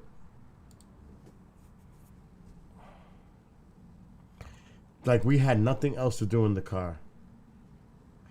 Oh, I didn't get a chance to test the new non-lethal today. I can't do it now. I don't want to lose the projectiles because they're expensive. So I got to set up like the memory foam to absorb the shot. I really don't want to do it. Okay, hold on. Sound is off.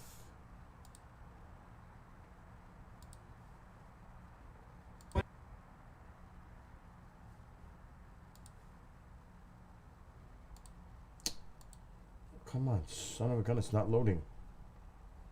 We're in New Jersey.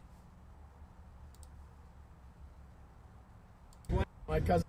Okay, here we go. I gotta watch it on a big screen. I'm interested myself because I saw it on the phone and I was cracking up.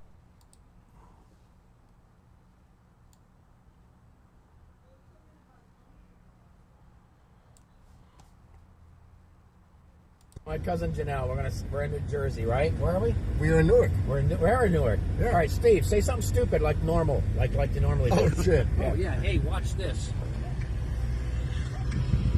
What the fuck are you doing? What is that? Are you fucking kidding me? I'm gonna send it to my cousin Janelle. Oh my God! New Jersey, right? Where are we? We're in Newark. We're in Newark. Yeah. All right, Steve, say something stupid like normal, like you normally do. Oh shit! Oh yeah. Hey, watch this. What the fuck are you doing? What is that? Are you fucking kidding me? I'm gonna send it my cousin. It was out of nowhere. It's like Jersey, right? Where are we? The whole trip was a goof with the three of us. It was just like the three of us together are nuts. Steve is great. He's a great guy. This could be like the new Three Amigos. The three of us together is scary. We were joking the whole time. We were joking in the airport. Like, Steve, okay. So we were like, we need to get all our cuss words out before we go into the airport. Because we can't be talking like this before when we meet Kathleen and Travis. So we were like, get it out of your system now. So it's like, fuck! It was just, I got to get it out of my head. And it was just getting crazy in the car. So then he goes, I think it was Steve, as we're, oh, by the way, the new Newark airport,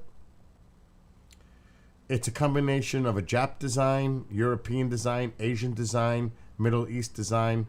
It's like got all components because Steve travels the world. He's like, Bill, this is from here. This came from Japan. So to park in the lot, you have to go 360 circles all the way up. I went up to the 5th. They were getting dizzy. I was getting a little dizzy. And they were making fun of me. Go, speed racer. Like, I'm going up the thing and I'm going a little quick. And they were like, oh my God, Bill, I'm going to throw up. But he goes, damn, when I get inside the airport, I got to drop a bomb in the bathroom. And Tom was like, don't fucking say that when we get in the airport. They take that shit serious. Don't say that when we get in the airport. It was just funny the whole time. It's so funny with the three of us together. It was, I'm telling you, we definitely made a scene, like the way we were joking around, watching videos on the phone and just cracking up and laughing. People must have thought we were nuts. That's okay. We were having fun. Who cares? I couldn't care less. But, you know, as long as the guys with the AKs, fucking, the guys in the police uniforms are not messing with us, I'm good. Tom and I almost kind of look the same with the shades and the... It's kind of weird.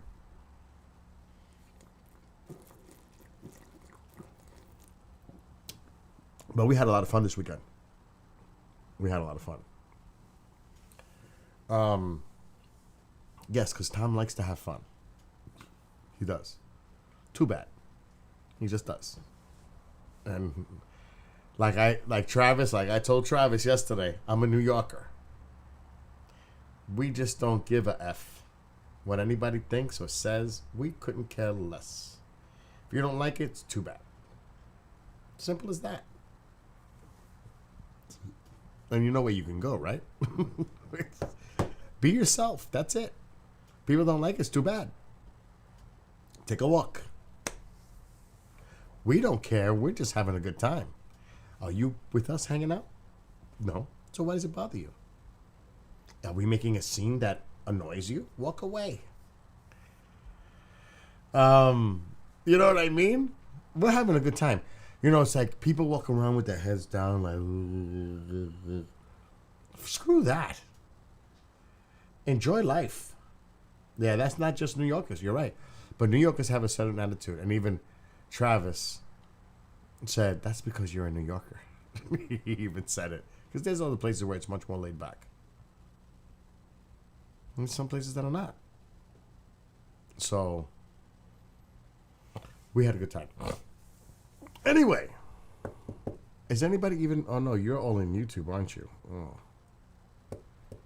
That sucks. No offense, but that's not good. Actually, I got to put something on my screen. Because it's 8:14 and it's approaching the 20. But I'm going to cheat and do it early. I'm off tonight. Well, that's kind of. I would like to know his title. I would like to know where he is, too. So I haven't seen him. I was just mentioning that. Is he? Huh? I gotta put the thing there to see. Is he under the bed? I have to find out. Don't make me nervous like that. He's under the bed. What the hell is all this shit you're sending me, Andy?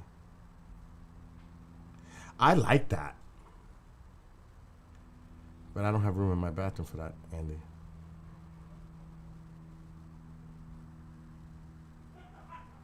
Oh, he's there. I heard him try to bite her. Okay, he's here. What's going on with X? What did X say? We can go elsewhere. What do you mean by that? I don't want you to go anywhere else. Wow. Maybe I'm scaring everybody now. Oh, that's what you meant. Trovo, Rumble, or Twitch. So, but first, before we go there, would you like? Oh, screw it. I'm gonna do it. I'm gonna play the whistleblower video again for those who may have missed it. Oh, I'm sorry. I ignored Exo Sultan. Oh my God. Are you still in chat? I wasn't paying attention to Trovo. Oh, I apologize, Sultan, if you're still there. And Al Rashid Omer. Damn. I wasn't watching Trovo because I was too busy doing other things. I'm going to put it on one more time. Yeah. Andy, do me a favor. Put all the links, Rumble and everything in there. I'm going to put this on again. Why isn't it here? I was watching the new clip for the Meg too. It looks ridiculous, but it's a shark movie. Bro. What? Can I read some jokes to you, bro, that I came across? What? Can I read you some jokes that I came across? You want to what? Can I read you some jokes that I Now? came across? Yes. Come on, I'm busy. It doesn't matter, bro. Quick jokes. Come on. All right. Going forward. Dude, you're going to love this. Okay.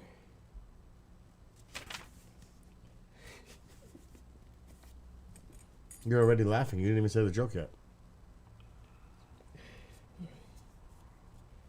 All right.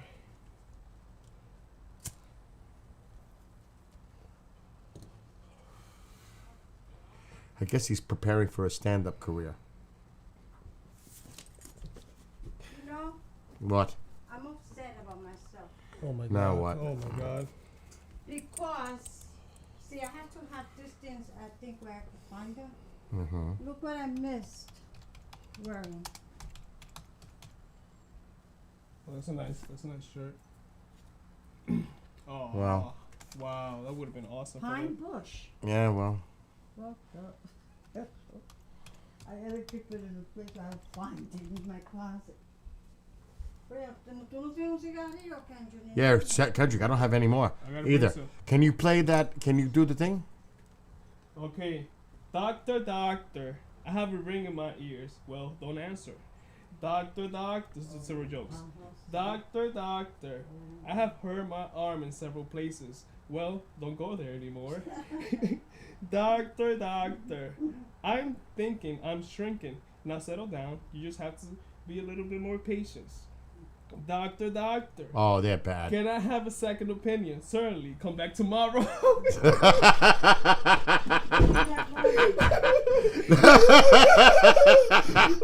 Oh shit! Come back tomorrow. Doctor, I feel like a pack of cards. I'll deal with you later. Oh shit. Doctor, can you cure my sleepwalking? Try these. Are there sleeping pills? No. They are thumbtacks. Sprinkle them on the floor.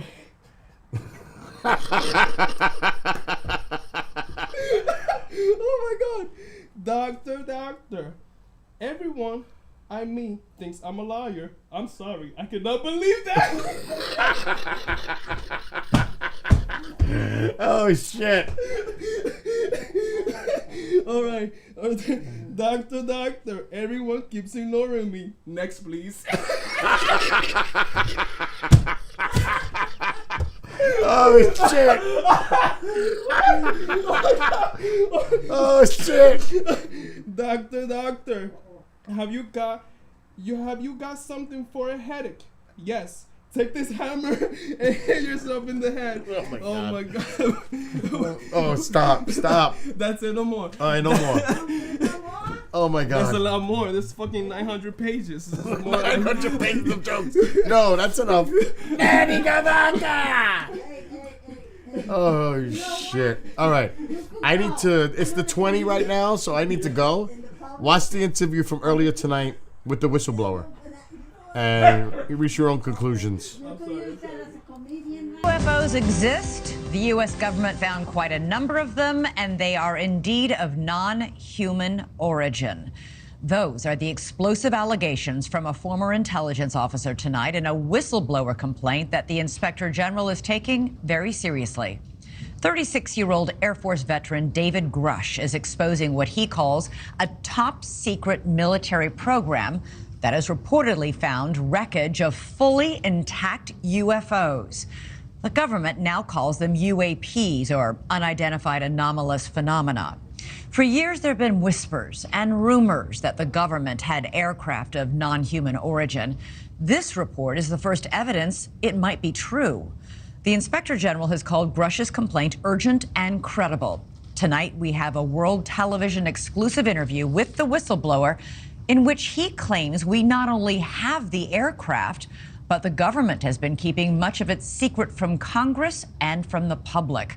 News Nation senior national correspondent Brian Enton is here with the story, and this is a blockbuster. It is a blockbuster. It's really hard to wrap your mind around this. I've been working on this for the past couple of weeks. I'm still having a hard time processing all of it. Over the last couple of years, it sort of became mainstream to discuss UFOs. The government has released videos. They've acknowledged that we don't know what some of this stuff is out there that we have on camera, but this really takes it all to another level. For the very first time, the world is about to hear from a former high-level U.S. intelligence officer who says the government has some of the unidentified craft in its possession. He is revealing these exclusive details about the secret government program. We're going against the wind. The wind's 120 knots from the west. Oh my gosh, dude. Wow. We have all seen these blurry videos of unidentified flying objects. Video evidence, if you will, that old tales of UFOs may not all be conspiracy theories. In recent years, Congress starting an official U.S. government Unidentified Aerial Phenomena Task Force, recently renamed the All-Domain Anomaly Resolution Office, or AARO. And now in a News Nation exclusive, David Grush, an Air Force veteran, former member of that task force, and veteran of the National Geospatial Intelligence Agency, is formally blowing the whistle on secrets he says no one has ever shared publicly before. You are one of the most trusted former intelligence officials in the U.S. defense and intelligence establishment. Yes, I was. You were trusted with the most intimate secrets. Yes. Grush sitting down with award-winning investigative journalist Ross Coulthart, who's reporting for News Nation and has spent years reporting on the UFO question. What conclusion did you come to at the end of your time on the UAP task force? The UAP task force was refused access to a broad crash retrieval program. When you say crash retrieval, what do you mean? These are retrieving non-human origin technical vehicles, call it spacecraft if you will, non-human, exotic origin vehicles that have either landed or crashed. We have spacecraft from another species. We do, yeah. How many? Quite a number. You're kidding. No. I thought it was totally nuts, and I thought at first I was being deceived. It was a ruse. People started confiding in me. They approached me. I have plenty of current and former senior intelligence officers that came to me, many of which I knew almost my whole career, that confided in me they were a part of a program. They named the program. I've never heard of it. And they told me, based on their oral testimony, and they provided me documents and other proof, that there was, in fact, a program that the UAP task force was not read into. Grush alleges the U.S. government has recovered non-human craft for decades. He's filed a whistleblower complaint saying he gave what he calls the classified proof to Congress and the intelligence community inspector general. News Nation has confirmed David Grush's credentials and resume. We've not seen or verified the alleged proof he says he's provided to investigators. He says he can't show us the proof for national security reasons.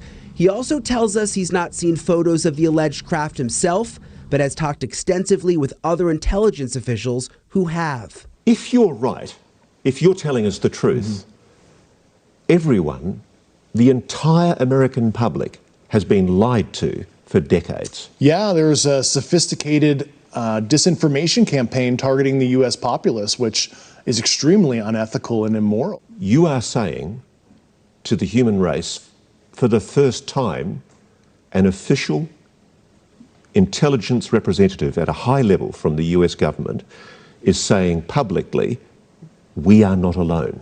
We're definitely not alone. Absolutely, the data points empirically that we're not alone, yeah.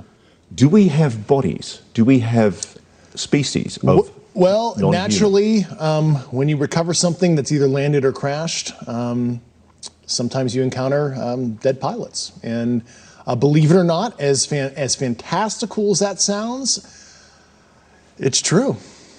It's also harder for people to wrap their minds around the concept of a crashed object from somewhere else. It's easier to accept that, yeah, we see things in the sky that we can't explain. Journalist Leslie Kean broke Rush's whistleblower story this morning in the debrief. Ms. Kean's career has been mainstream and credible, having written a series of reports on UFOs in the New York Times dating back to 2017. He has the credentials, but there's no documents that he's handed over. There's no pictures. And as a journalist, you want to see documents, you want to see pictures. Does that raise a red flag? Not at all, Brian. I mean, you mean documents that actually describe the craft? Correct, yeah, like government documents, or to be able to see it for ourselves. Of course, don't we all want that? And the problem with that is all of that information is classified. You know, as we said in the story, everything that Grush told Congress and told the Inspector General of both the IC, the Intelligence Community Inspector General, and the Department of Defense Inspector General, all of that information is classified. In 2017, Kean reported exclusively in the New York Times that the Pentagon had a secret UFO program. 3 years later, the Pentagon confirmed her story. Her latest report is even more explosive, but Kean says she has multiple sources who back up Grush's story. I believe it because of all the sources I have who have told me the same thing. So who am I to doubt these very, very high-level people who have been inside these programs for decades, have done their work, and are all telling me the same thing? I mean, I don't think there's some kind of conspiracy among all these people who don't know each other to make something like this up. So I've got to be blunt about this. Yeah. You're not making this up. This is not a lie. No, absolutely not. Because everybody watching this right now is looking at your face. Mm-hmm. They're going, is this guy for real? I am for real. And I'm sitting here at great personal risk and obvious professional risk by talking to you today. And just within the last 10 minutes or so, the Pentagon has released a statement to News Nation about this report. They say to date, AARO has not discovered any verifiable information to substantiate claims that any programs regarding the possession or reverse engineering of extraterrestrial materials have existed in the past or exist currently. AARO is committed to following the data and its investigation wherever it leads. AARO, working with the Office of the General Counsel and the Air Force Office of Special Investigations, has established a safe and secure process for individuals to come forward with information to aid AARO in its congressionally mandated historical review. AARO's historical review of records and testimonies is ongoing and due to Congress by June 2024, and AARO welcomes the opportunity to speak with any former or current employee or contractor who believes they have information relevant to this historical review. And Elizabeth, we know that David Grush, he's filed that whistleblower complaint. He's been on the record under oath testifying to many of these things that he said in our report tonight. Right, and it's important to point out that this statement from the Pentagon from AARO, Grush is alleging that this top secret program is keeping it a secret from AARO. So. Yeah, exactly. So, I know I've been telling, like I said this earlier, I've been telling you guys hints about this. There's more to this. Yeah, he looks shady a little with his body language and all that. He's for real. It's serious. I've talked to one person that's working with Congress, directly responsible for a lot of stuff. This guy's for real. What's that? Can I PPP, bro? Oh, Jesus Christ, you in this PPP. I'm going to, actually, always. Where, can I have some cigarettes first? Yes, I have none. I'm bringing them now. Now, again, everybody can take it with a grain of salt, but I know information. I told you guys this was coming. Let's just say the Pentagon, I shouldn't say it. Someone just told me a little while ago the Pentagon had held an emergency hearing based on this coming out. That's when they released that bullshit. Because that's what that is, bullshit. They held an emergency meeting to deal with this.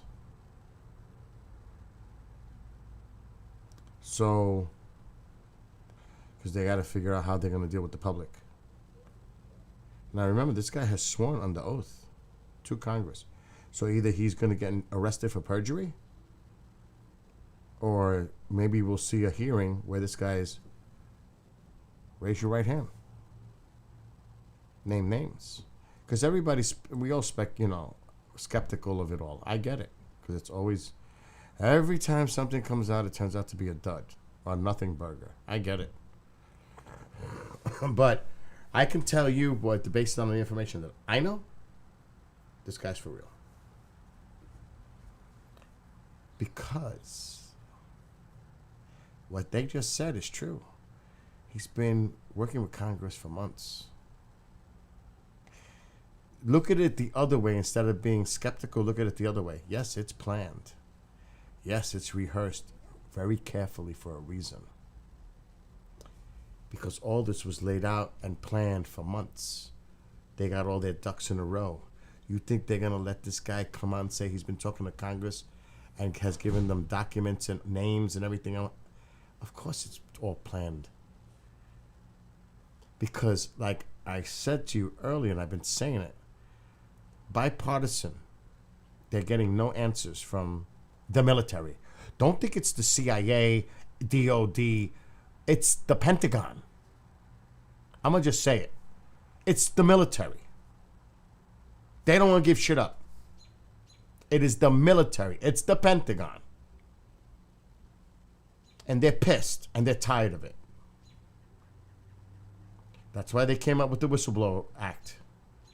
Because they want people to come forward and be somewhat protected. But somebody already gave up his name, and his name was going to come out. I guess he's done. They're coming after him. They're going to go after him. And every debunker is going to go after him. Every conspiracy theorist is going after him. Everybody from every corner of every freaking angle is going to attack this guy. And I'm sure there'll be people that are going to support him too. But the way this world is set up, we trust nothing. Everything's deep state conspiracy, globalist, elite, cabal. You know, if you're one of those people that think that way, then I'm sure you're going to think about this the same way. Or people, I mean, we all have general doubts about trust in what the government tells us anyway. That's been going on forever. But some people take it to the extreme levels. You know what I mean? Those are the people out here.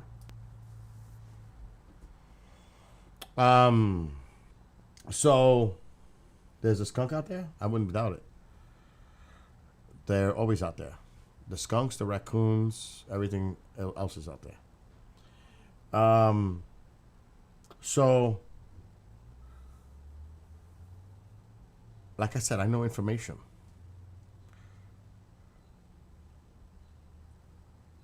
This was supposed to come out, like I said. I was hinting this to you guys for 2 weeks. But it was not a strong hint. I was being very general. I said something was coming. I couldn't get into specifics. I never said whistleblower. I was very careful. But this has been going on for a couple of months now. This has been worked. So when you guys say it's rehearsed stage, you bet your ass it is. But you see, he's working with Congress. Bipartisan. This is all planned. Because they want to put the military on the spot. They're encouraging this guy to do this. They want him to go to the American people and the public to say, this is what's going on and all that.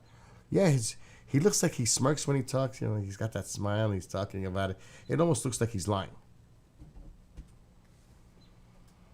But based on his facial expressions and body language, it looks like he's lying. Like he's telling us bullshit. So I am telling you, based on Tom Reed, you heard him earlier. Someone told us in my fucking kitchen, that's very high level. Not a ufologist. Someone who's working directly with Congress. That it was serious. And he's not the only one. And that's all I'm going to say. He is not the only one. He is not alone. This is the beginning. The pressure is about to be put on the military, and Congress is supporting it 100%. And I am telling you, because they're pissed. They're not getting nothing. Arrow. Really? Arrow's going to tell you the narrative that they want you to know. It's a public bullshit. You think I listen to what they're saying in Arrow? Scientists, this, that, we. But at the same time, since this started happening recently in the last few years, it's a slow drip, drip, drip, drip, drip, and it's building up slowly. There's a buildup here. That's all I'm saying. Now, let's see where this goes. And I want to see a public hearing to the American people or to the world. Raise the right hand.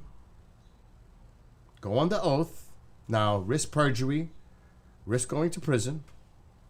But see, Congress already knows what this guy is going to say, and they have it.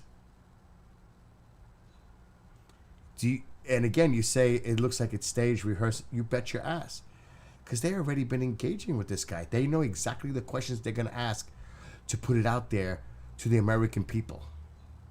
Of course it's rehearsed. When you take on the branches and entity within government, you better be ready for that. You better have your ducks in a row. Or you're going to look totally embarrassed. And to know that Congress had a hand in it too, they're not going to look so well either. So this is, think of all, before people start rattling off their mouths and make comments, think very carefully about all the stuff that really is going on. Oh my God, I hope I didn't have And I'm skeptical. I don't know everything. I only know general information that I was told. I don't know specifics. But I know the important points. They can't tell me what they discuss in behind the doors meetings with Congress folks. They can't tell me that. But I know what's going on. And has been since last year, more intently after the first debacle report. They're not giving them anything. There is much more to say. Would you give up your hand knowing that everybody's watching and listening? Would you give up your hand, or would you like them to sweat a little bit? What do you think the intention of that was? They don't know. They want to know now. The cat's, it's out. Think of it strategically. It makes sense. Before jumping off the rails and making quick, snappy, impulsive judgments. Think carefully. Look at the bigger picture. Look at all the pieces involved. So Charles says, what is the penalty for being a false whistleblower? Because remember, he did file for that, the Whistleblower Act. And lying to Congress, 5+ years in jail. He's not worried. He did everything formally. But he's got Congress behind him. You think this guy would have came out and did the official track to go through the Whistleblower Act? That was because he knew Congress had his back. You need to do this now. We know what you handed us. He's been talking with them for months.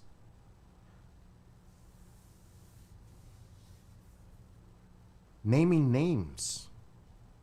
Supposed documents. Who the hell knows? And the Pentagon doesn't know. He's a whistleblower. Who knows what he gave up? They must be freaking out. Like, what did he tell them? What did he give them? Who else is involved? How big is this? How do we contain it? What do we do if we can't? Think of all the contingencies they got to think of now. They're scrambling. This is serious. This is not just your... This is like Snowden in ufology. This is not... This is big. Potentially. We have now, like me, like everyone in this chat and watching, show us the evidence. Show us the proof. Don't talk the talk and then can't back it up. Because if we don't see any documents or evidence or other people coming forward and it's just the same old, what's the sense? They're still not going to admit it. You know what I mean? It's a waste of everybody's time. Well, we got documents. We've got other people that have orally told us that this is happening. What if they're all full of shit? What if they're all part of a disinfo campaign? We need evidence. Show us a craft picture. Show us the fucking craft itself. Tell us where it's located. What base is it at? Where is it? Underground? Where is it? And I want to know all the names that you so-called said that were involved. And I want to hear them. And I want to know what their backgrounds are. How they were involved. What was their role? Do we have bodies? And, you know, but again, the government's going to be in denial. They're probably saying they don't have nothing. They don't have no video. They don't have no photos. They have nothing. Nothing really to fucking sweat. We'll get over this. They got nothing. Oh my God. Dude, I noticed that the transition from the other tubes to these tubes, you feel less of the menthol with these. I got those in Pine Bush. Yeah? No, I'm just giving my opinion. Save the box so we know the brand. So you like these filters better? No. Oh, no. they're worse? No, they're good filters, don't get me wrong. But you know, like menta, I'm the menthol guy, I'm a menta guy. The other one has more menthol. The most menthol I ever experienced is the other ones. Better menthol. These is smoother menthol. That's what I'm trying to say. All right, I'll be back. You're not? You don't want those? Yes, I do. Also then. So I'm staying here now. Haha. No, you were just leaving. I'm leaving. Here, take it with you. Sure? That's not enough, bro, for me. It's enough because we're low. All right, let me just do it here. It's going to have to be enough. All right, that's enough then. My bad. I apologize. We need it. Anyway. So, yeah. You cannot make statements like that and not back it up. Because that does more harm than good. But remember, this is key to remember. He went through the proper channels and filed the Whistleblower Act procedure. So Congress knows that he did that. Like I said, Congress has been talking to him. So they know exactly. If they didn't think that this, you have to think of, all right, it's like think tanks. I'll make that kind of analogy. Think of a think tank. Think of all the possibilities how this can end up. You don't think they were discussing this behind the scenes in the think tank scenario, how this is all going to roll out and what comes next after and the responses by the others? How do we counter? Come on. You think it's that stupid? It's not.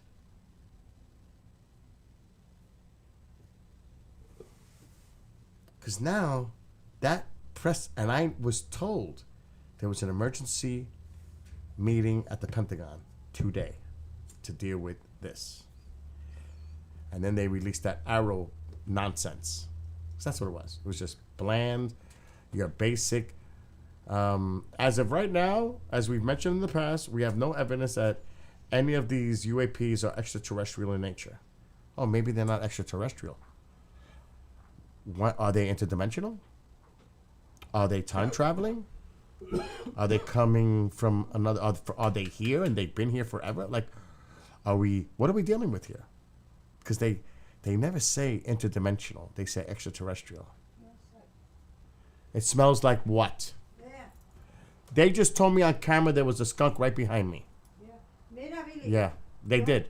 It was Rabbit. Rabbit said it. What? You haven't seen my bag. I have not seen your bag. Okay, you better call this guy because you left me over there and Ron had to drop me off. Is it possible you left it in Ronald's car? That's what I'm saying. 'Cause This is the absent-mindedness that drives me insane. oh, come on. I'm demanding nothing. Don't criticize other people because everybody has it. Okay. Then- Let me call Ronald. Yeah.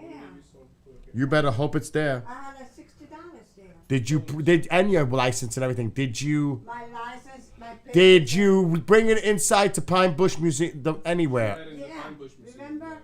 And then you said you were washing my back there when the reader whatever. Then when I left, we took my bag. Did you take your bag with you when you left? Yeah. So she is saying that Because I was looking for my keys in his car because I was sitting in the front with him. But I didn't leave with you guys. I left with Tom. Yeah.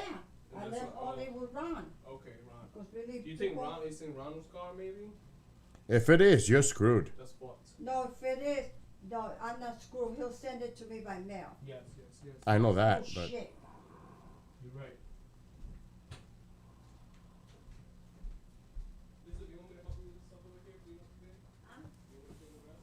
you see how things just happen?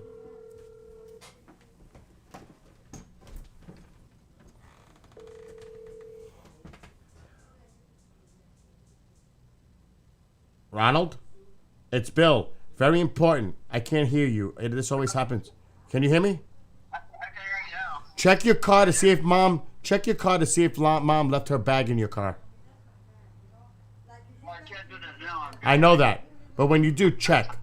And if you do have it in the car, just put it in a box and mail it back to us.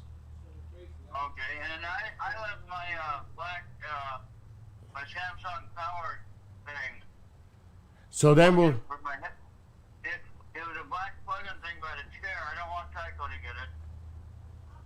I'll look for it. But listen, Yeah. text me later and see if mom's bag's in that car. Okay. All right. I'll check. And then we'll talk about your stuff. All right. Yeah. I'm almost at the hotel. Oh, good. Yeah.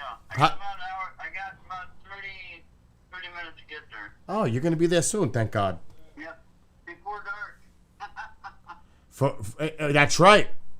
Well, listen. I'm using the app that Woody gave me on my phone. Yeah, I have that on my phone too. Waze. Yeah. Well, I was using Google Maps, and that's kind of wonky. Please use please use Waze getting home. The whole way. Make sure you use that the whole way getting home so you don't get lost. Oh, I know. I'm going to. Yeah. Right. So far on this trip back here, it's showing me exactly where the hotel is, where I gotta go. I don't have to sit there and guess where it's at. Yep. You know. And then if I come back to your place, guess what? I'm gonna use this To come back. all the way. Well, you don't say anything because we're live, but you know the 3 names I want for next year. Yeah. That would be phenomenal. Yeah. We got 1 out of the 3. At the end of the week, I'm gonna call the other 2. Oh, nice. Yeah. Oh, well, let them know when you ask them. Just let them know that I'm gonna be there. That's all they need.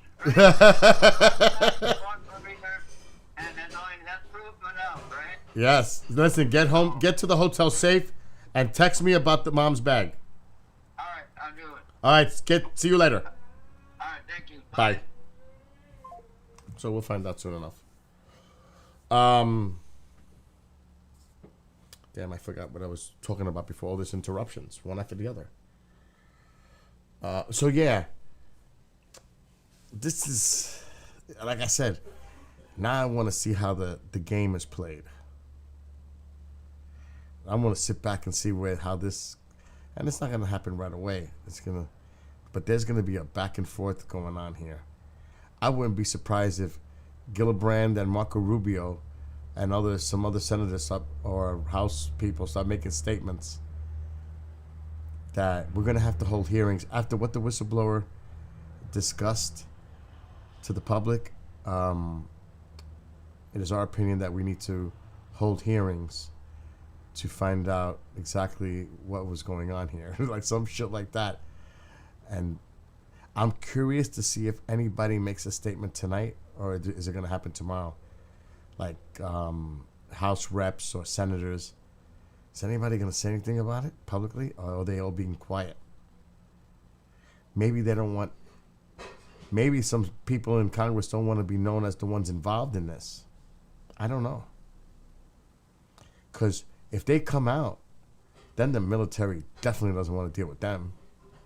Because they're the ones that want this shit spilled all over the place.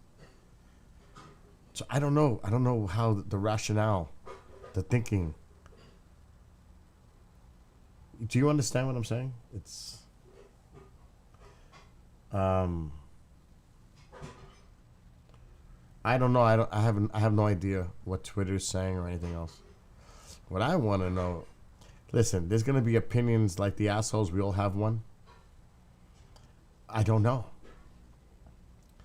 I wonder how many hits that's gotten so far. What I want to know is the response by the politicians. Because for once, and I'll say it for once, the politicians are putting pressure on government.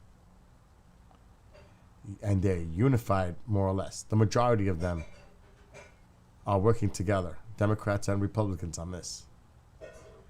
The majority. It is the majority.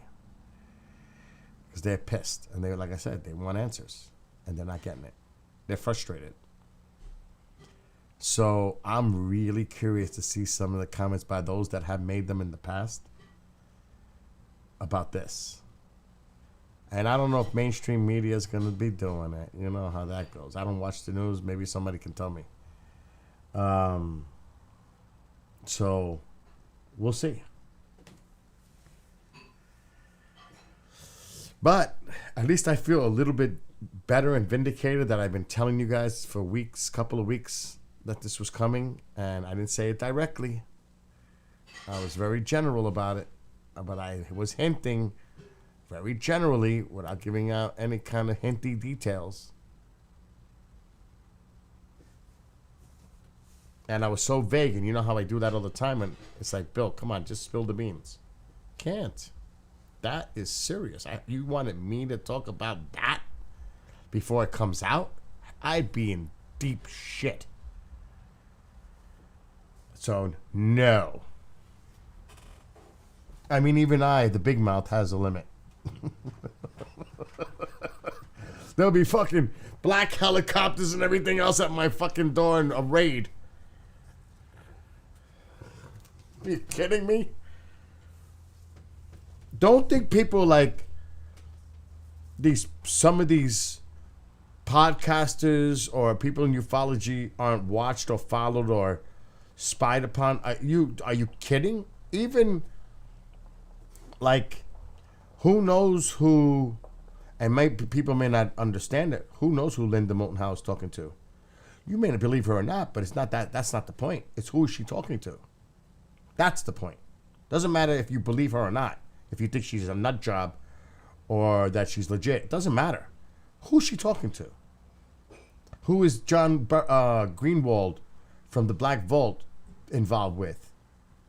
Or Dolan, or any of these other people that do podcasts?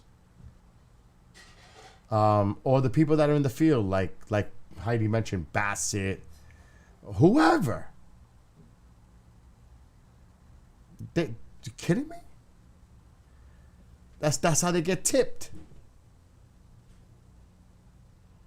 They're definitely monitoring these people. Who are they talking to?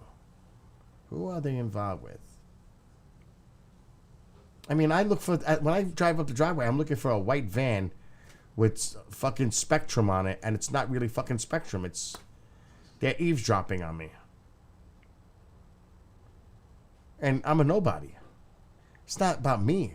It's about the people I'm talking to on the fucking phone. Sometimes I'm on the phone, it's like, don't say that. We'll talk about this in person when we meet. Don't discuss this here. Which makes it worse. What do they not want to talk about? That they can't say it on the phone. Think about it.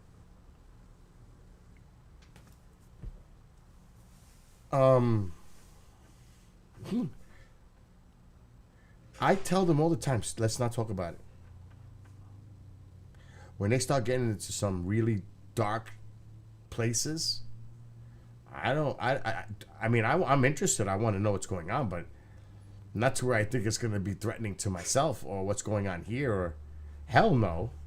Don't talk to me about it. I don't want to know.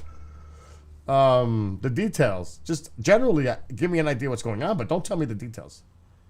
If it starts getting too crazy. What's going on? What's up, Genghis? Yeah, Charles, yeah. That's right, we're safe. This is all fiction. This is all sci-fi fantasy. That's all it is. Nothing here is real. Keep it moving. Like the cat. For a second, I thought it was a skunk because Kevin brought it up earlier. What's up, Mitchie?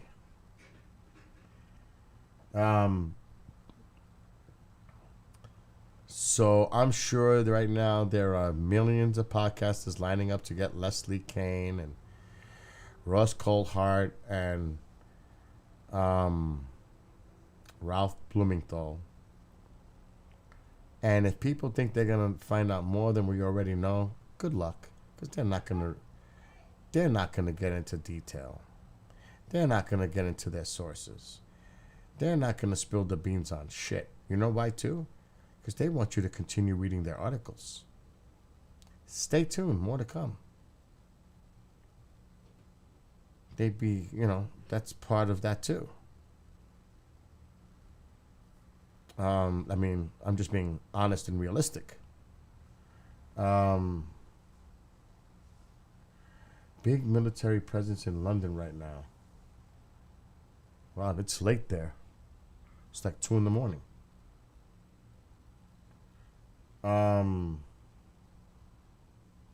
Kingus, if you want to look at it in real time, look up Elizabeth Vargas whistleblower interview. Vargas, Vargas, Elizabeth Vargas whistleblower interview. It'll pop right up. Or Ross Coulthart whistleblower interview if you want the smaller clip.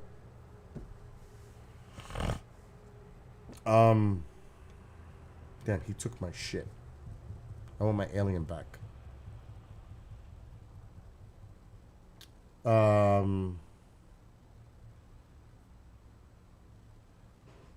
What's going on in do you know what's going on, Heidi? This is the real, somebody put a comment in there. This is the real thing. All of this that's happening is because the truth about everything is getting ready to explode. The government is in on it. This way they can do their ET false flag invasion. Now, that's a really interesting opinion and perspective. What if this is part of a false flag? And this is all part of that.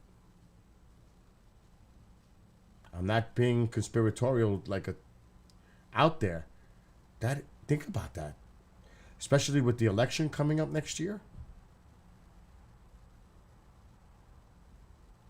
And I'm just being honest.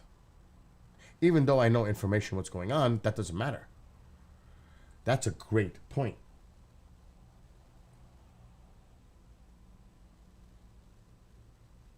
That is really an excellent point. You have to consider that possibility too.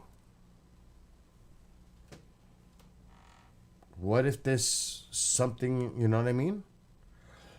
What if we're on the precipice of World War III and something is needed to prevent it and say we have a bigger enemy? We all need to come together as one globalist community to engage with the other threat. And he did say it's not just the United States, it's the countries all around the world. Or I believe that was, you have to look at the debrief.org article.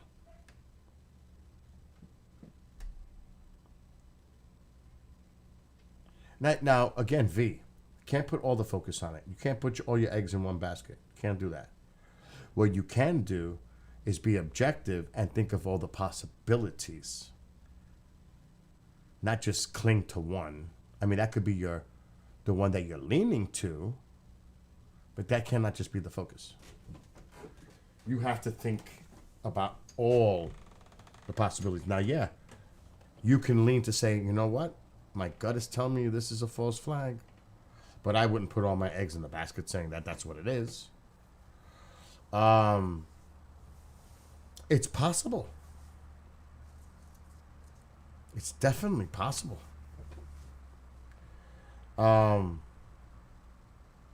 So, no, I am not. Oh my God, I wouldn't do that. The Ronald Reagan speech at the UN, I wouldn't do that. But I'm not going to be a conspiracy extreme nut job that everything is a conspiracy either. Because I am not one of those. Everything's a conspiracy. No, it's not.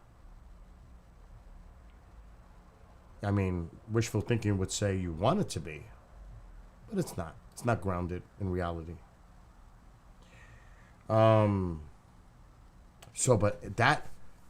But in this case, that's a great point. And that's why I said earlier, we need hearings and we need to see the proof. Because if this ends up being it's all about talk and nothing to back it up, I don't want to hear this shit no more. I'm tired of it. Every time we're going to be led and they talk, they're saying, this is it. We got documents, we got people, and it's a dud. But at the same time, from what Tom and I, the person we spoke to, and it's high level, and tells us this is serious and this is real, I have to take that into account too. Because we were sworn to secrecy, not to talk about it, who's involved, and the details, and we were told details. Tom and I were told fucking details. And we were like, oh my God, really? We were sworn. And if we betray the person, we're dead. Tom won't be doing any more conferences.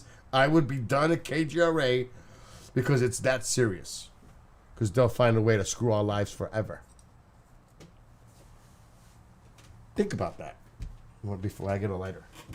And I'm not saying that lightly because I don't exaggerate like that. That's not my way.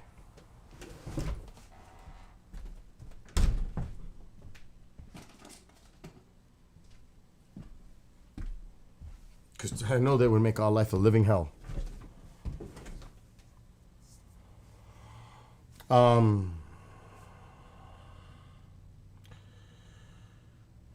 So like I said, let's see. And I'm not going to keep talking about it all freaking night because I'm getting tired of it already. But if anybody finds tonight, if anybody hears about anything about somebody making a statement, please let me know.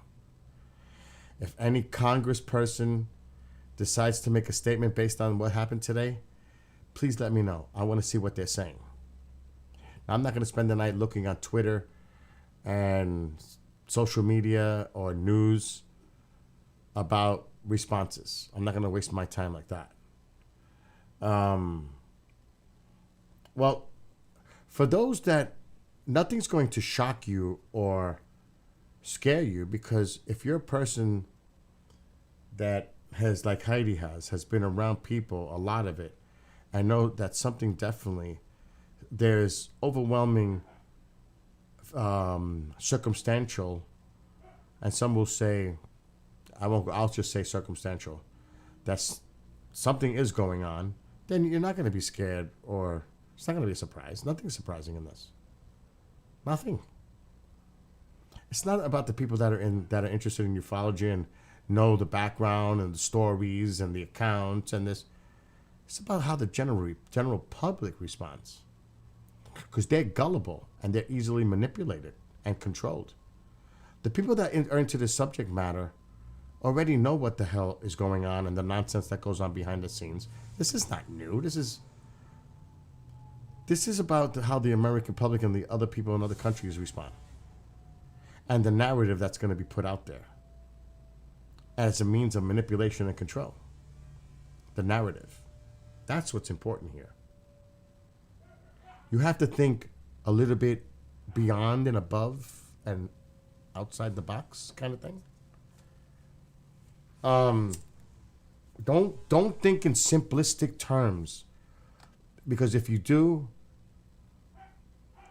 you're not gonna know the individual intricate pieces that are involved here, which I know some, definitely not all, but I know enough to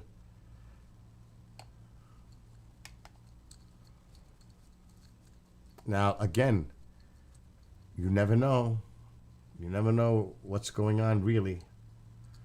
Is this part of disinfo campaign? Is it for a false flag? You just don't know that. I would never say that, no. I would never say it's not going to be. I don't know that much. They wouldn't tell fucking a guy sitting in this chair, at least. But let's see. Let's see how it plays out.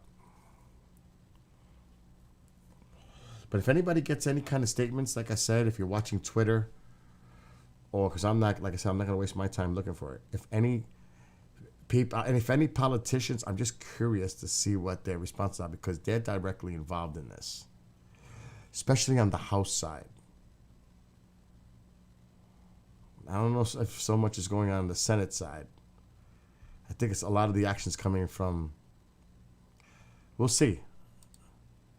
Matter of fact, before I make that statement, let me just search one person.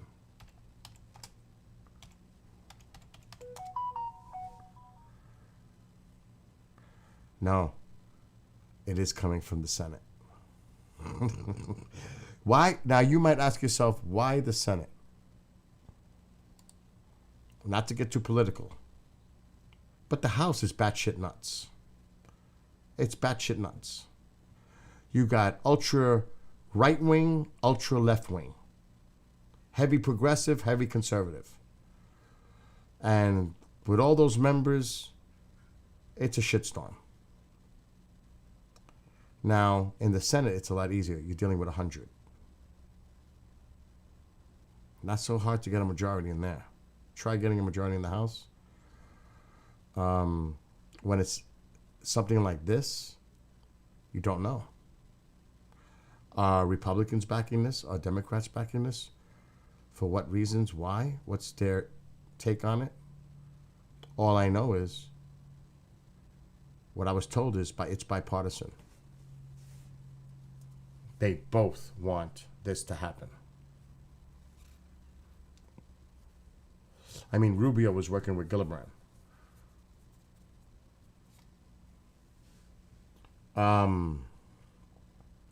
So, yeah, exactly. We know the truth. But again, if you're a heavy conspiracy theorist person and you believe in deep state and conspiracies, you know, you're going to have your opinion. That goes without saying.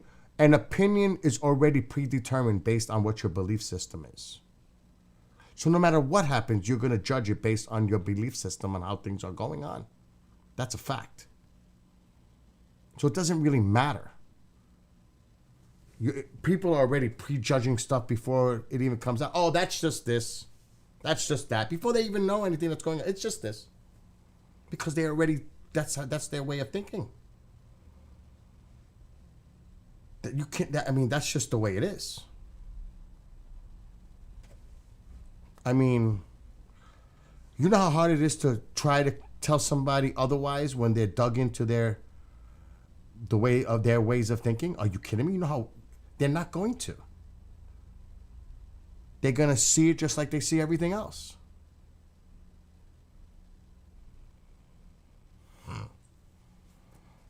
I wouldn't doubt that people would say, oh, the United States made a UFO prototype, flew it into space, and had it land, and they're saying it's alien, and they planned it all along. I can imagine. This is all part of the deep state. It's all part of the global conspiracy. It's all part of the false flag. I get it. I get it. But it's not just ufology. This is the opinion on everything that happens. Everything. Doesn't matter if it's something that's happening in a city or in Russia, Ukraine. It doesn't matter. It's across the board. This is the reason. It's the deep state. It's the elites, the cabal. It's this. It's a bunch of devil worshippers. I mean, that's never going to change. If a person believes that, they're going to say that about everything. So that's it. But that's not what I'm saying here. I'm saying that I know. Now, again, there are factions right now that are working against each other within government. That's definitely happening right now. But I won't, let me say it this way. With the branches, judicial, legislative, you have the military. Think about the balance of power, executive branch. I mean, think about if one branch is pissed at another. At what? How far does that go? That rift, that they would really cause a friction to make something implode. That's the best way I could describe it. Because that's what's happening right now. Fact. Not conspiracy. Not deep state. Not cabal. Not elite globalists. Not fucking Soros. Not all these things you hear. I'm telling you, there is a serious rift going on within our government between two branches, really. And how do I know? Because I spoke to someone who's dealing with this directly. And it's a very credible fucking, and I can't say the name. And people wonder why, they always mention sources. You think I'm going to say the fucking name of the person that told me when they're high level? Are you nuts? And when I'm told in confidence not to repeat the details, are you nuts? Of course you're going to say sources. But I understand when we see news articles and sources say, even I question that. But when you're put in that position, see what you think then. It's not bullshit. And I've been put in that position a few times. And I take offense to it because you don't know what it's like. Unless you have. So that's all I'm going to say on that. And I'm dead serious.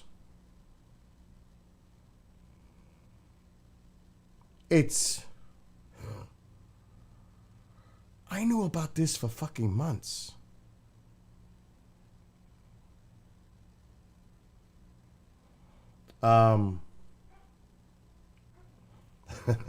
Maria always throws shit in the game.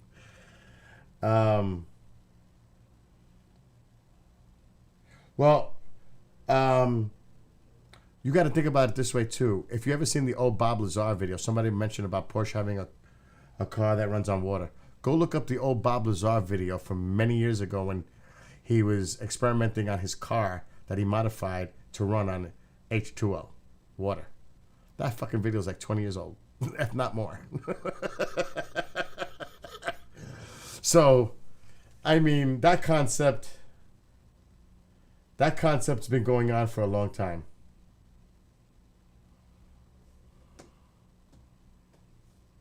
It's nothing new. Now, somebody just said, oh, bye-bye. Probably I said something that offended them because they're probably ultra right-wing, and I said something that probably triggered them. Everybody's so sensitive these days. Nobody wants to hear anything that they disagree with. They get all pissy and hissy. Fit. Because it bothers them. It's good to listen. But we're so quick. We're so quick to jump. And we get all pissed when we hear something that we don't agree with. Before it would be, well, you know what? Bill, honestly, I disagree with what you're saying in your opinion. You know, that's fine. But right away, it's like, ugh, I'm out. That's just the way it is now. Yeah, this ultra. What I mean by ultra right wing, ultra left wing is those that are extremists. I don't say extremists. Ultra means all the way on the right or all the way on the left. Like AOC, all the way on the left. Marjorie Greene, all the way on the right. They both have them. Both parties have the ultra side. That's just a fact. People may not accept it, but that's reality. There is a core on both sides that have that. And that's just the way it is. So, all I know is, like I said, without getting too political, because I don't want to go there, because then it just turns ugly on politics, as always, because especially in these times, so it's a lose-lose. As an independent, it's a fucking lose-lose. It really is. You're dead. Extreme death. But I don't care. But I'm not going to get into that shit. I'm enjoying myself too much on this whole thing that's going on. And I can make some calls, but I'm not going to do it to see if there's any rattling going on. My YouTube, is that Matisse? Is SKYWATCHER Gaming.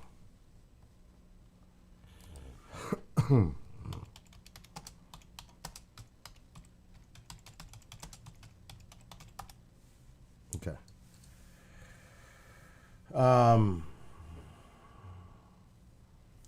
Yeah, but yeah, that's true, Charles. But it plays an important part, though, Charles, because you need that vote. When it's close, you need that part of the party's vote. You know, do you stick? You know, do you understand? And they definitely have a power wield with that, because if it's a small faction, but their votes are needed to pass an overall bill, you're going to have to deal with them. Whether it's AOC or the other one, you're going to have to deal with them. If it's a close vote, you need them. They know that. They're going to fuck with you. You know what I mean? It's politics. So, let's see. Am I joining in on the circle jerk? Well, I'll say this. People have every right to form their opinion. I have mine. But I ain't one that's thinking conspiracy every other second of the day. I'm not. No fucking way. Now, if we want to talk about specific policies, that's a different issue. But not everything is a god fucking conspiracy And not everything is fucking deep state. And not everything is that the government is responsible for some fucking lie. Because that's exactly what our enemies want and adversaries. And they planted this seed. And somebody spread it. And helped spread it. And we're going to destroy ourselves from within because of that seed. Because it's snowballing. And it's just getting worse and worse. So when this country hits the fucking fan, I don't want to hear all these people say, oh my God, I didn't realize, or coulda, shoulda, woulda, because everybody played a part in it. Because they fed into the bullshit. That's my stance on it.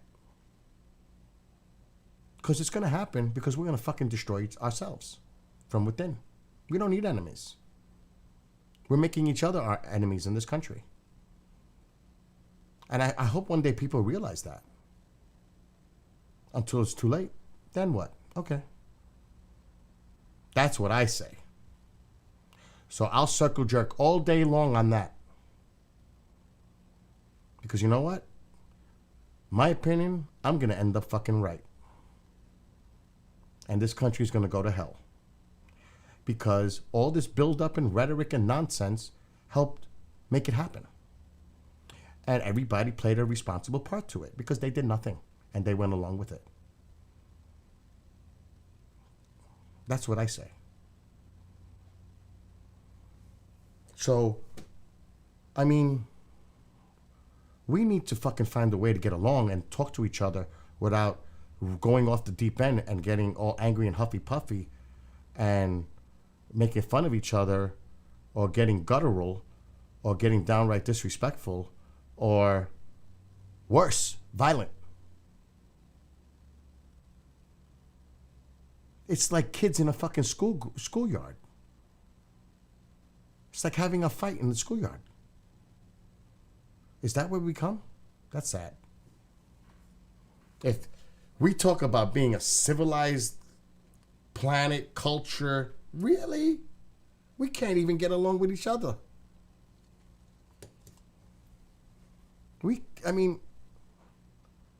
Between religion, ethnicity, gay, straight, we have our issues. And I'm not saying that in a liberalistic way. I'm saying that in fucking fact. There are people that judge each other the way they talk, the way they dress, the way they look, the color of their skin, made fun of because I have a New York accent, or I'm a Christian or a Muslim, or really? When are we going to get over all that? We have to move forward. And what's happening in this country is backward.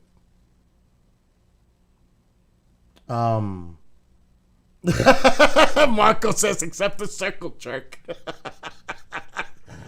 No, I'm not saying this directly to Maria. I'm not. It's just I saw the circle jerk thing in there. And that is actually the biggest thing what Mitchie just said. And I say that all the time. It's like, as long as they keep us divided, they have control. They don't want to see us united. We the people, or we half the people. It's almost like the saying, united we stand, divided we fall. Does anybody remember that? Because we sure ain't taking that to heart.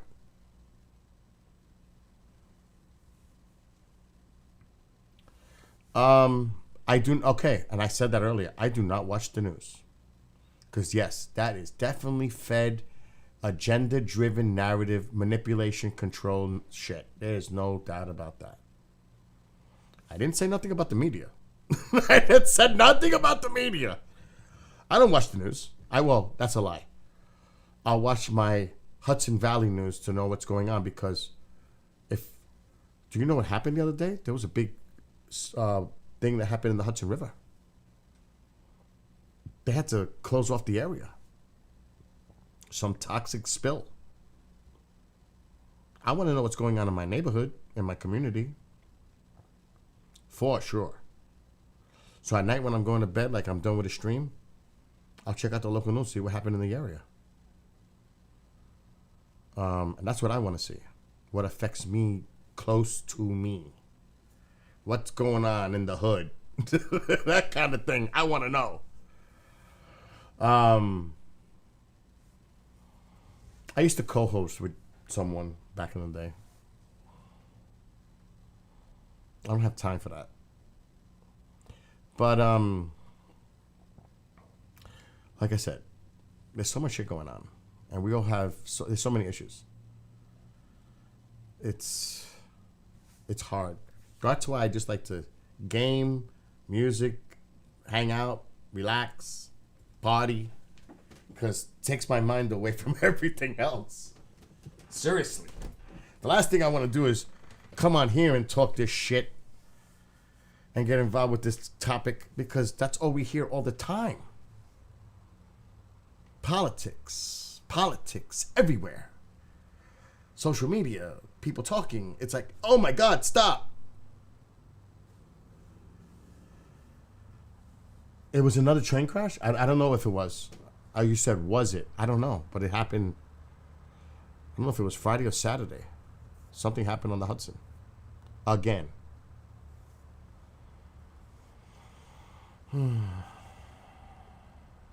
Anyway. So, I'm going to, like I said, I'm going to lay back. Not maybe lay back. I'm just going to relax. Maybe it's time. It's 9:30. It's still early. Oh my God. Did everybody enjoy all the food? Hell yeah, that food disappeared. They all loved it. Even, do you know I got a message? Okay, so I sent Travis Walton and Kathleen Martin food to bring to the hotel. Actually, when we were coming back from the airport, and there was 5 of us in my car, which was tight. My car's not built for 5. Not 3 in this back seat. It's just not. Not in a fucking Rogue. So it was Travis, Tom, and Kathleen. Now Kathleen's tiny. She's small. And, it was tight back there. So we got off the exit on the main highway by my house. Now, oddly, it was halfway to go to my house or halfway to get to their hotel. So I said, let's stop at my house. You don't have to get out of the car. Either one. Tom is going to use the restroom. And I'm going to go grab some food for you guys. And I told him what I made. Sure, Bill, let's do it. So I made them their containers. And I get a message from Kathleen. She said she wasn't going to touch it. She was going to save it for Saturday night. And I get a message from her. Where is she? I hate when it's something comes through Messenger and then it comes through messages.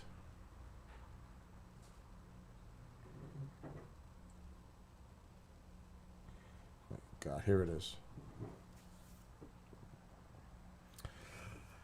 At 8:29 Friday night, she says to me, "The baked ziti is wonderful, and the meatballs are outstanding.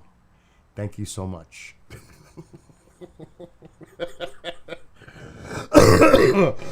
So even got Kathleen Martin sending me messages about my food. Oh, look, Petita's Petita's there. She had the food with Woody. Mom says hello, Woody Petita. She had the food. She was here. Chantal did not eat it. She's vegan. I don't even think we ate. They had food at that. Where'd they go? I forgot where they went to eat, but they had a great time. They're coming back. All of them. I'm thinking Labor Day. But Mike is supposed to bring all kinds of stuff to cook because he's a chef. So it might be the Mikey show. Here. Cooking. Maybe we'll do it live. Have him cooking. He's like a 5-star. So he's got me beat by a lot, but I'm good. But I'm good in my dishes. He's good. That's a whole different tier.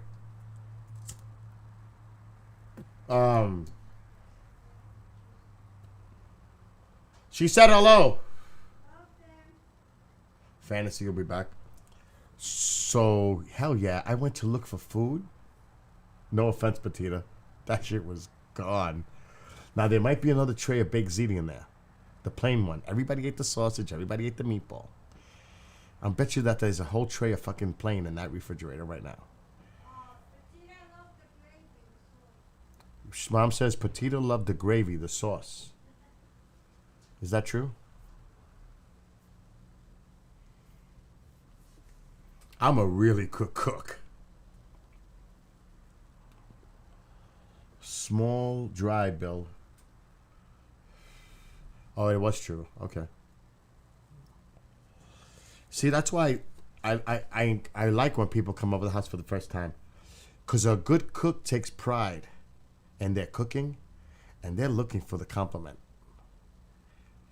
Because they, you know, it's an ego thing. It is definitely ego. You convince yourself that you're a badass cook. So if somebody were not to eat something off that plate, not so good. There is one in the small fridge. I gotta confirm.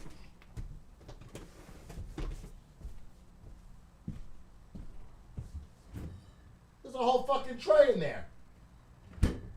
Oh, I know what I'll be eating tonight. There's a whole tray. I still got a whole tray. And it's still good because I made it Friday. And it's been in the fridge the whole time. It hasn't sat out at all. It's been in the fridge. And that's another thing. The best thing is to have the stuff sit for a few days. The flavor. Oh my God. An Italian, Marco knows that. Let it sit. It's like marinade. Don't eat it the first day. Eat it the second day's better. You forgot to take it home. I'm glad you didn't. Yeah, let that flavor sink in.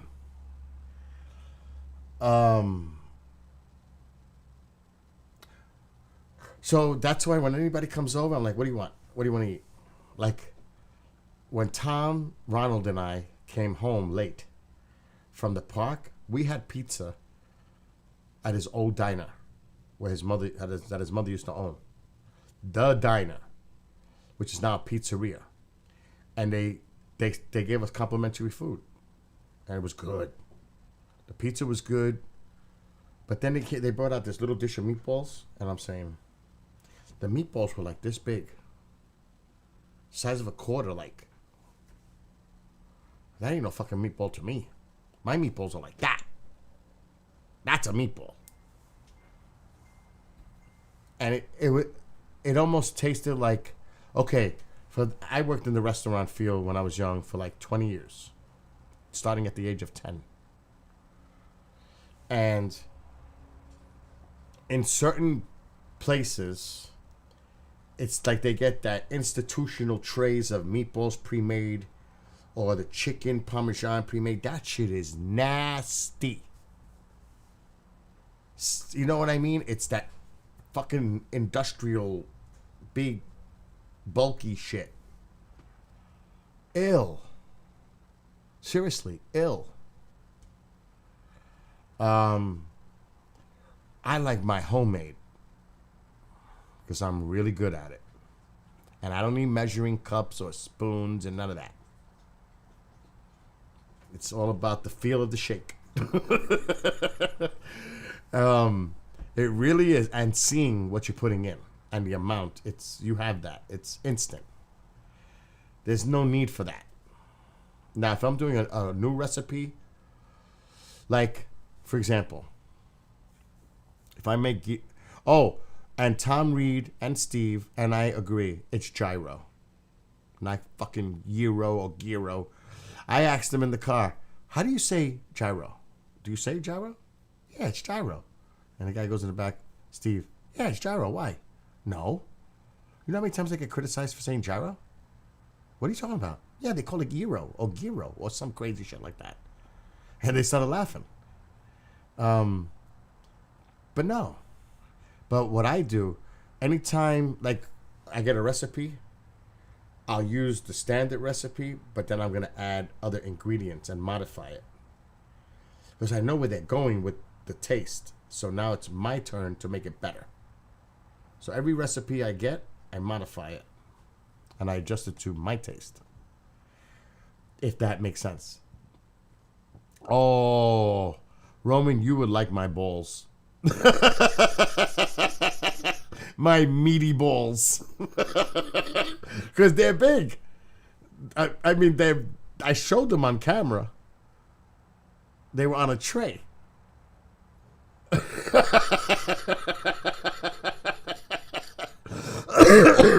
And I mean, one ball is not enough. You got to have two, at least. And oh my God, with the sauce on it, it's oh my God. I can't. I'm gonna start tearing in a second. I know, Kathy. That's exactly what was going on in my head when I'm saying it. Oh shit.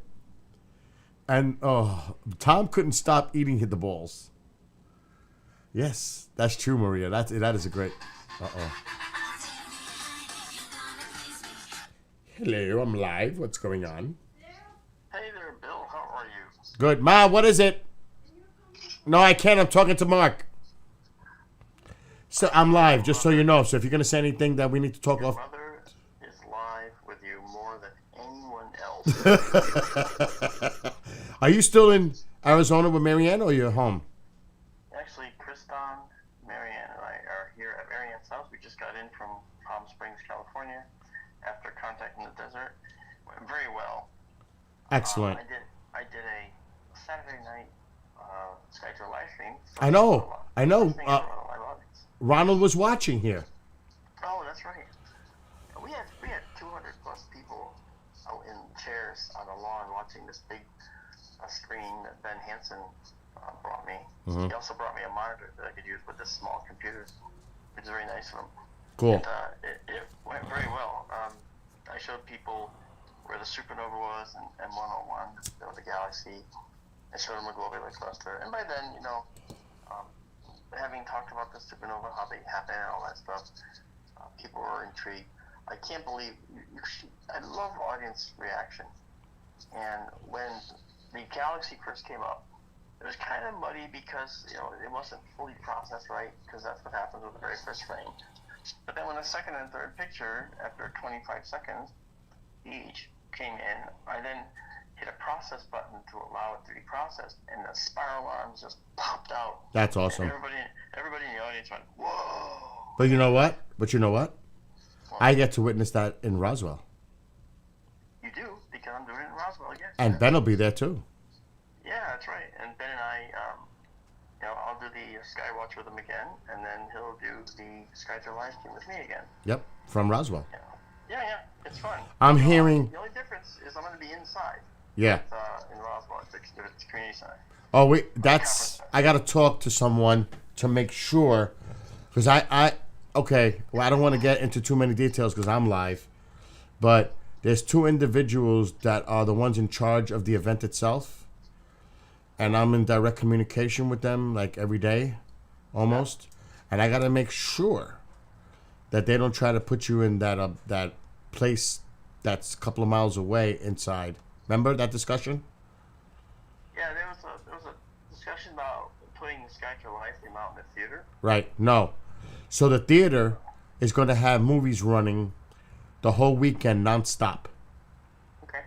And I have to tell those two individuals, make sure that Mark is doing his SkyWatch in that room. You know the room. Well, I'm actually going to do it inside the computer, inside The convention center. Yeah, that's what I'm talking about. The convention center. Yeah, that room, that big one. Yeah. Yeah, that's what I'm saying. I got to talk to them to make sure. Now, I was told that the event is going to be till 11 o'clock Friday, Saturday, and Sunday. Okay, so Roswell, this incident's going till 11 p.m. each night. Yep. And there's going to be Travis, Kathleen, Tom, Don Schmidt, Peter Robbins. They're going to be over at the museum. Okay. But like Nick Pope, you, John B. Alexander, a few others. They got a long list of people that are going to be at the convention center. Yeah, I saw Toby Martinez today, and yesterday, and the day before. Yeah, he told me. And he basically... Remember, we're live, so... Yeah, he got to see what our events look like Yeah. from that perspective, so that was very interesting. Did you see that the whistleblower thing came out today? I did. That was the, I forget his name, Guns. Grush. Yeah, Grush. Yeah. Yeah. Don't. If you know stuff like I know stuff, don't say too much right now. Well, I know that it was already actually been percolating for a couple of months. Yes. That's it. Enough said. That's good. Now, Mark, and we've had a conversation on this for quite some time, back and forth, all kinds of opinions from false flags to whatever. And I'm skeptical at the same time, even though I have, like we have, and from the inner circle and talking to people, we know that this has been going on for a couple of months. What's your overall take on this? Are you not going to reach a judgment like a lot of us until we see the evidence or a hearing? And we're not going to see real evidence because that's all going to be classified. But what's your take on the whistleblower itself? I don't know anything about the whistleblower, so I don't know exactly what his perspective is, agenda is, interest is. I'll be honest with you. Hold on a second. Hold your thought. I got to close the door. Mom's got the music so loud I can't even hear myself. Or you. Hold on. I can't wait to meet Tara and go over there in June. I hung out with Travis Walton for 8 hours yesterday, just him and I. It was the most fun I've had in a long time. Oh, it was great. It was great, Mark. I had such a ball with Travis. Anyway, so finish your thought. You don't know where he's coming from. You don't know nothing about him, the agenda, where. Yeah, but I'm going to tell you something, okay? So I don't know what his agenda is. I'll give you an example. There's someone else. You know my story from the submarine when I was at sea for that one cruise at one time. And then a fast mover came through the sonar. Well, somebody else started talking about it, and Ben Hansen called me and said, there's this guy telling your story like it was his. Oh, shit. And, yeah. Was it the sonar operator that you were talking to, maybe, or no? No. This guy wasn't sonar. Okay? He is someone that's older than me. And he started telling the story, and Ben even called me and said, this sounds just so too coincidental to your story. He says the same exact thing, sometimes with the exact same phrases. And so, in other words, what I'm getting at is, I can't prove it, but, does this guy have a second incident that he actually witnessed? And it turns out that I contacted him. I asked him directly about the incident that he had achieved and heard, or whatever he said. And he didn't know the simplest of submarine protocols. Yet he was supposed to be on a submarine. So you think this guy's a fake? I don't know what to say, but I'll tell you this, okay? I'm sure you met him, actually. I just think that I'm a little concerned that we're muddying the waters here with people that are kind of inserting themselves into other people's stories and trying to take them for their own, maybe. Okay, I can tell you this. I'm going to talk to you off privately. Tom and I spoke last Wednesday to somebody who's in the direct know, high level, and he told us this is serious and it's for real. Oh, I'm there's a lot of people that, say we talk to people in the know kind of a thing, and it's serious and it's for real. But no. I'm not just talking people like in ufology, like a Dolan or the stuff that goes on, the little gossipy stuff that goes on at conferences and shit. When I tell you the person's name, and I don't know if you have access to Skype. It was, and Tom and I spoke to this person, and then it'll make sense to you. But don't repeat to anyone. You know, like I don't want you really to tell anybody. Marianne, but people got to be quiet on Mark. This is like, I was sworn to not say a fucking word, bro. Yeah, well, I don't want Kriston Harris peeking over your shoulder. This is like that. He's actually out in the pool. All right, good. My keyboard can't be seen. Okay. It's like that, Mark. It's like that. It's like what? You cannot mention. Oh yeah, that's fine. I mean, I don't care. So I'll wait for you to type as you're typing.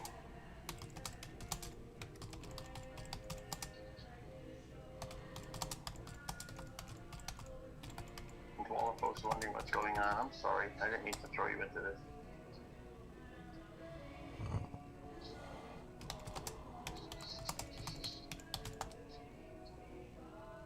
You saw what I wrote? Yeah. That's not. And you know that he's been working with Congress. I do. I know he has. So you know when you hear it from a phone call and he's telling us in sworn secrecy and more. I just gave you a little bit because I know you're busy and you got to go. But when he tells me and Tom that, and we're like, he's telling us, you guys cannot repeat. And is anybody in the room when I'm talking to you? So I was on speakerphone. I said, no, there's nobody here. And when he started talking about this stuff, Mark, I was like, oh my God. Because we all knew it was coming. I thought it was going to come out last week. You know? And when I know it's been out there for months, actually. Yes. Well, yeah, me too. I knew it, I think, end of March. Because somebody told me stuff. But it doesn't matter. But the point is, oh, shit. Wow, Mark. Yeah, I mean, until you met him. I have met him. Wow, that's crazy. Yeah. Wow. Well, you know what? I never imagined that would happen. Okay, but that's kind of weird. The Drive did remember I sent you the article when the Drive did the big article on you and the submarine thing? Yeah. So everybody knows it's your story. Oh, I'm not worried about it. I don't care. Yeah. I mean, it's the fact that there's people taking other people's stories and making it their own. Yeah, and that's the problem. Yeah, it is a problem. And the reason I say that is not because of any other reason than if so many people say that it's their story, then no one's going to know whether it's actually true. Yes. And I'm just trying to show people... All right, hold on. I'm adding Ronald. Hold on. Adding Ronald to what? I'll call because it's important. All right, Ronald, give me the news. Well, I got there on time like I thought I would. All right, and what about... I didn't see anything. Okay. Okay. I got to go because Mark's on with me and he's on the phone. Say hello to Mark, Ronald. Hey, Ronald. Hey, what's going on? Mark, hey, Marianne. Fine, too. It's good. That's nice. All right. Hi, Kriston. Yeah, in the other room. All right, I got here to the hotel first try with that Waze app. WAG. Yeah. Yeah. Woody put it on my phone. Woody see that, Woody put it on the phone. And I'd forgotten about it. He told me about it. He just went and installed it for me. And just try it. You'll like it. So when you come back from the convention center last night, both Mom and I couldn't see because of the headlights. So we're both trying to figure out which way we're going, And he's supposed to know where she lives, and he's supposed to tell me how to get there, but she can't see the headlights. Wow. Well, I can't see with the headlights. But anyway, the way that got me right back to the house, and I tried it on the way home on the way to the hotel here, from Bill's, Yeah, he's at Ohio now. Yeah, it took a few. Yep. All right. Yeah. Mark. Yeah, it took a few hours to get here, but Mark. I got here with not getting lost. I didn't get lost. Sure. No more than 25 times going around in a circle. That's right. Ask him. Yeah, but getting here was a dice. There was a couple of dicey moments. I can tell you that.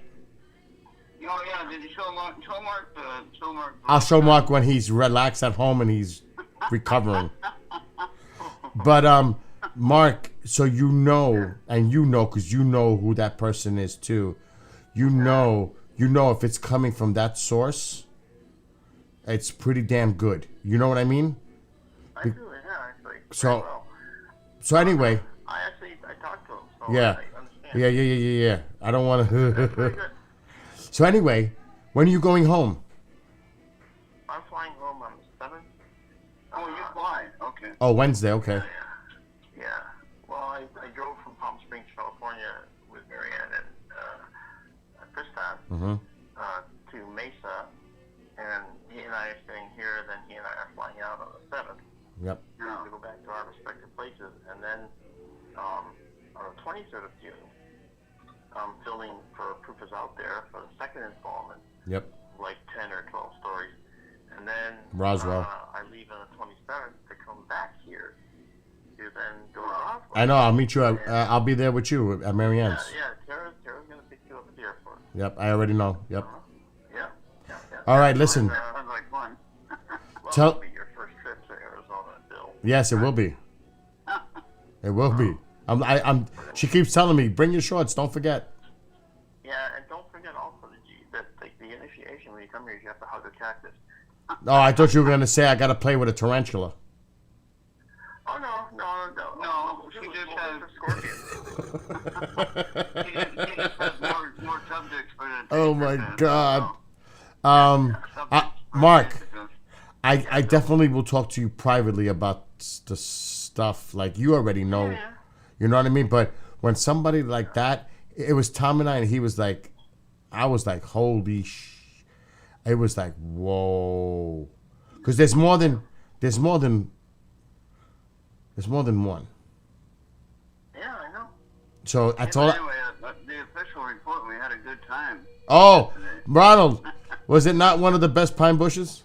It was, as far as I'm concerned, the 7 years I've been there, it's the best one out of the 7. Wow. So, first one I'm not there. Oh shit! Oh shit! Yeah, but Mark, I got a master plan for next year, and you would be there as well. Travis is coming back. I can tell you that. All right.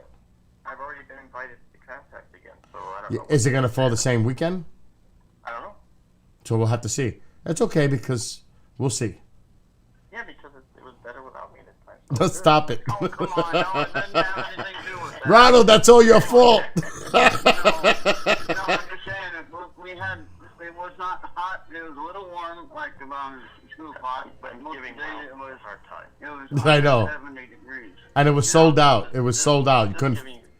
You couldn't fit another fucking. I got to meet some new people. I got to meet some new people that I've never seen before, like Kathleen Martin, you know, and I actually got to talk with Travis Martin, or Travis Bolton, rather. I actually got to talk with him, you know, which I didn't get to talk with him the last time. You know, when I seen him there, you know, and I missed buying his book because it was already sold out by the time I got to it. I got one of his books this time, though. That's good.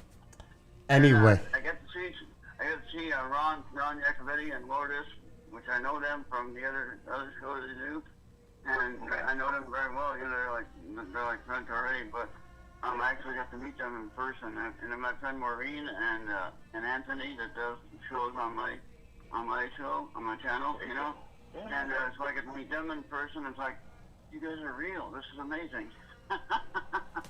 Well, I'm not sure they're real. You never know when you're seeing them on YouTube. Are they really real? Are they real? Yeah. Anyway, you go rest, Ronald. And Mark. All right, I'm gonna eat. Yeah, go. I'm eating some breakfast right now. Both of you get off. Tell Mark, tell Marianne and Chris and I said what's up. And I know he's taken off the whole week for the show because I just got the message from Chanel. So have a great time the rest of the time there, and I'll talk to you by the end of the week, Mark. All right, thank you, Mark, and bye, Marianne. All right, Mark and Ronald. Talk to you guys later.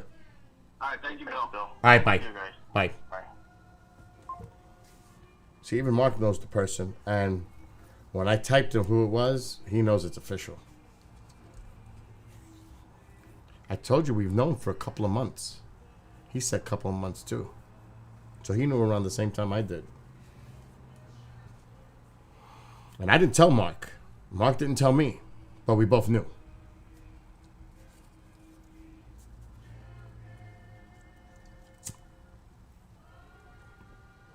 So that's all I'll say. Again, I'm not the only one.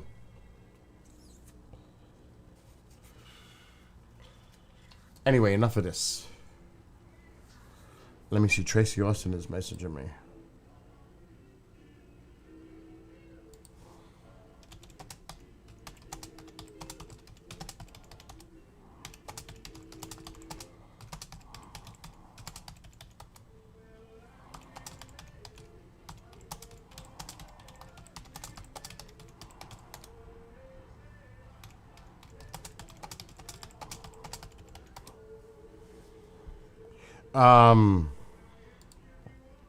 Anyway, let's listen to some music.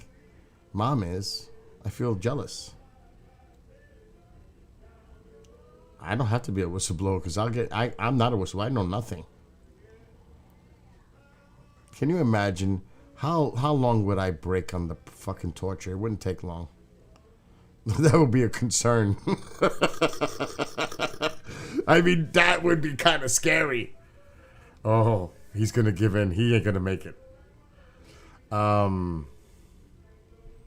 Just play a song and lock him in a room. That'll drive him nuts. A certain music that we know he don't like. It'll be over. Give him a half hour, it's done. He'll be spilling his guts.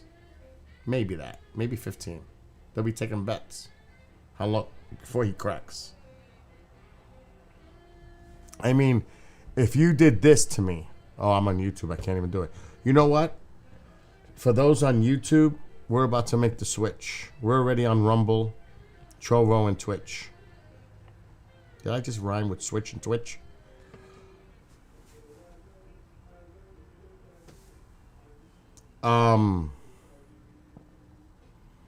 So I'm gonna put the link in YouTube. There's nobody really watching, right? Nobody's watching anyway. Oh, it's too funny. Just whatever. It's Bill NY Skywatcher on Twitch. It's The Kraken's Den on Trovo. And it's Bill... I think it's Bill NY Skywatcher on... Yeah, it is, I think. On Rumble. Bill NY Skywatcher. It's easy. So Bill NY Skywatcher on Twitch and Rumble. And The Kraken's Den on Trovo. So we're going to say goodnight to those on YouTube. Have a great night. Be well, be blessed, be safe. And that's the end of YouTube.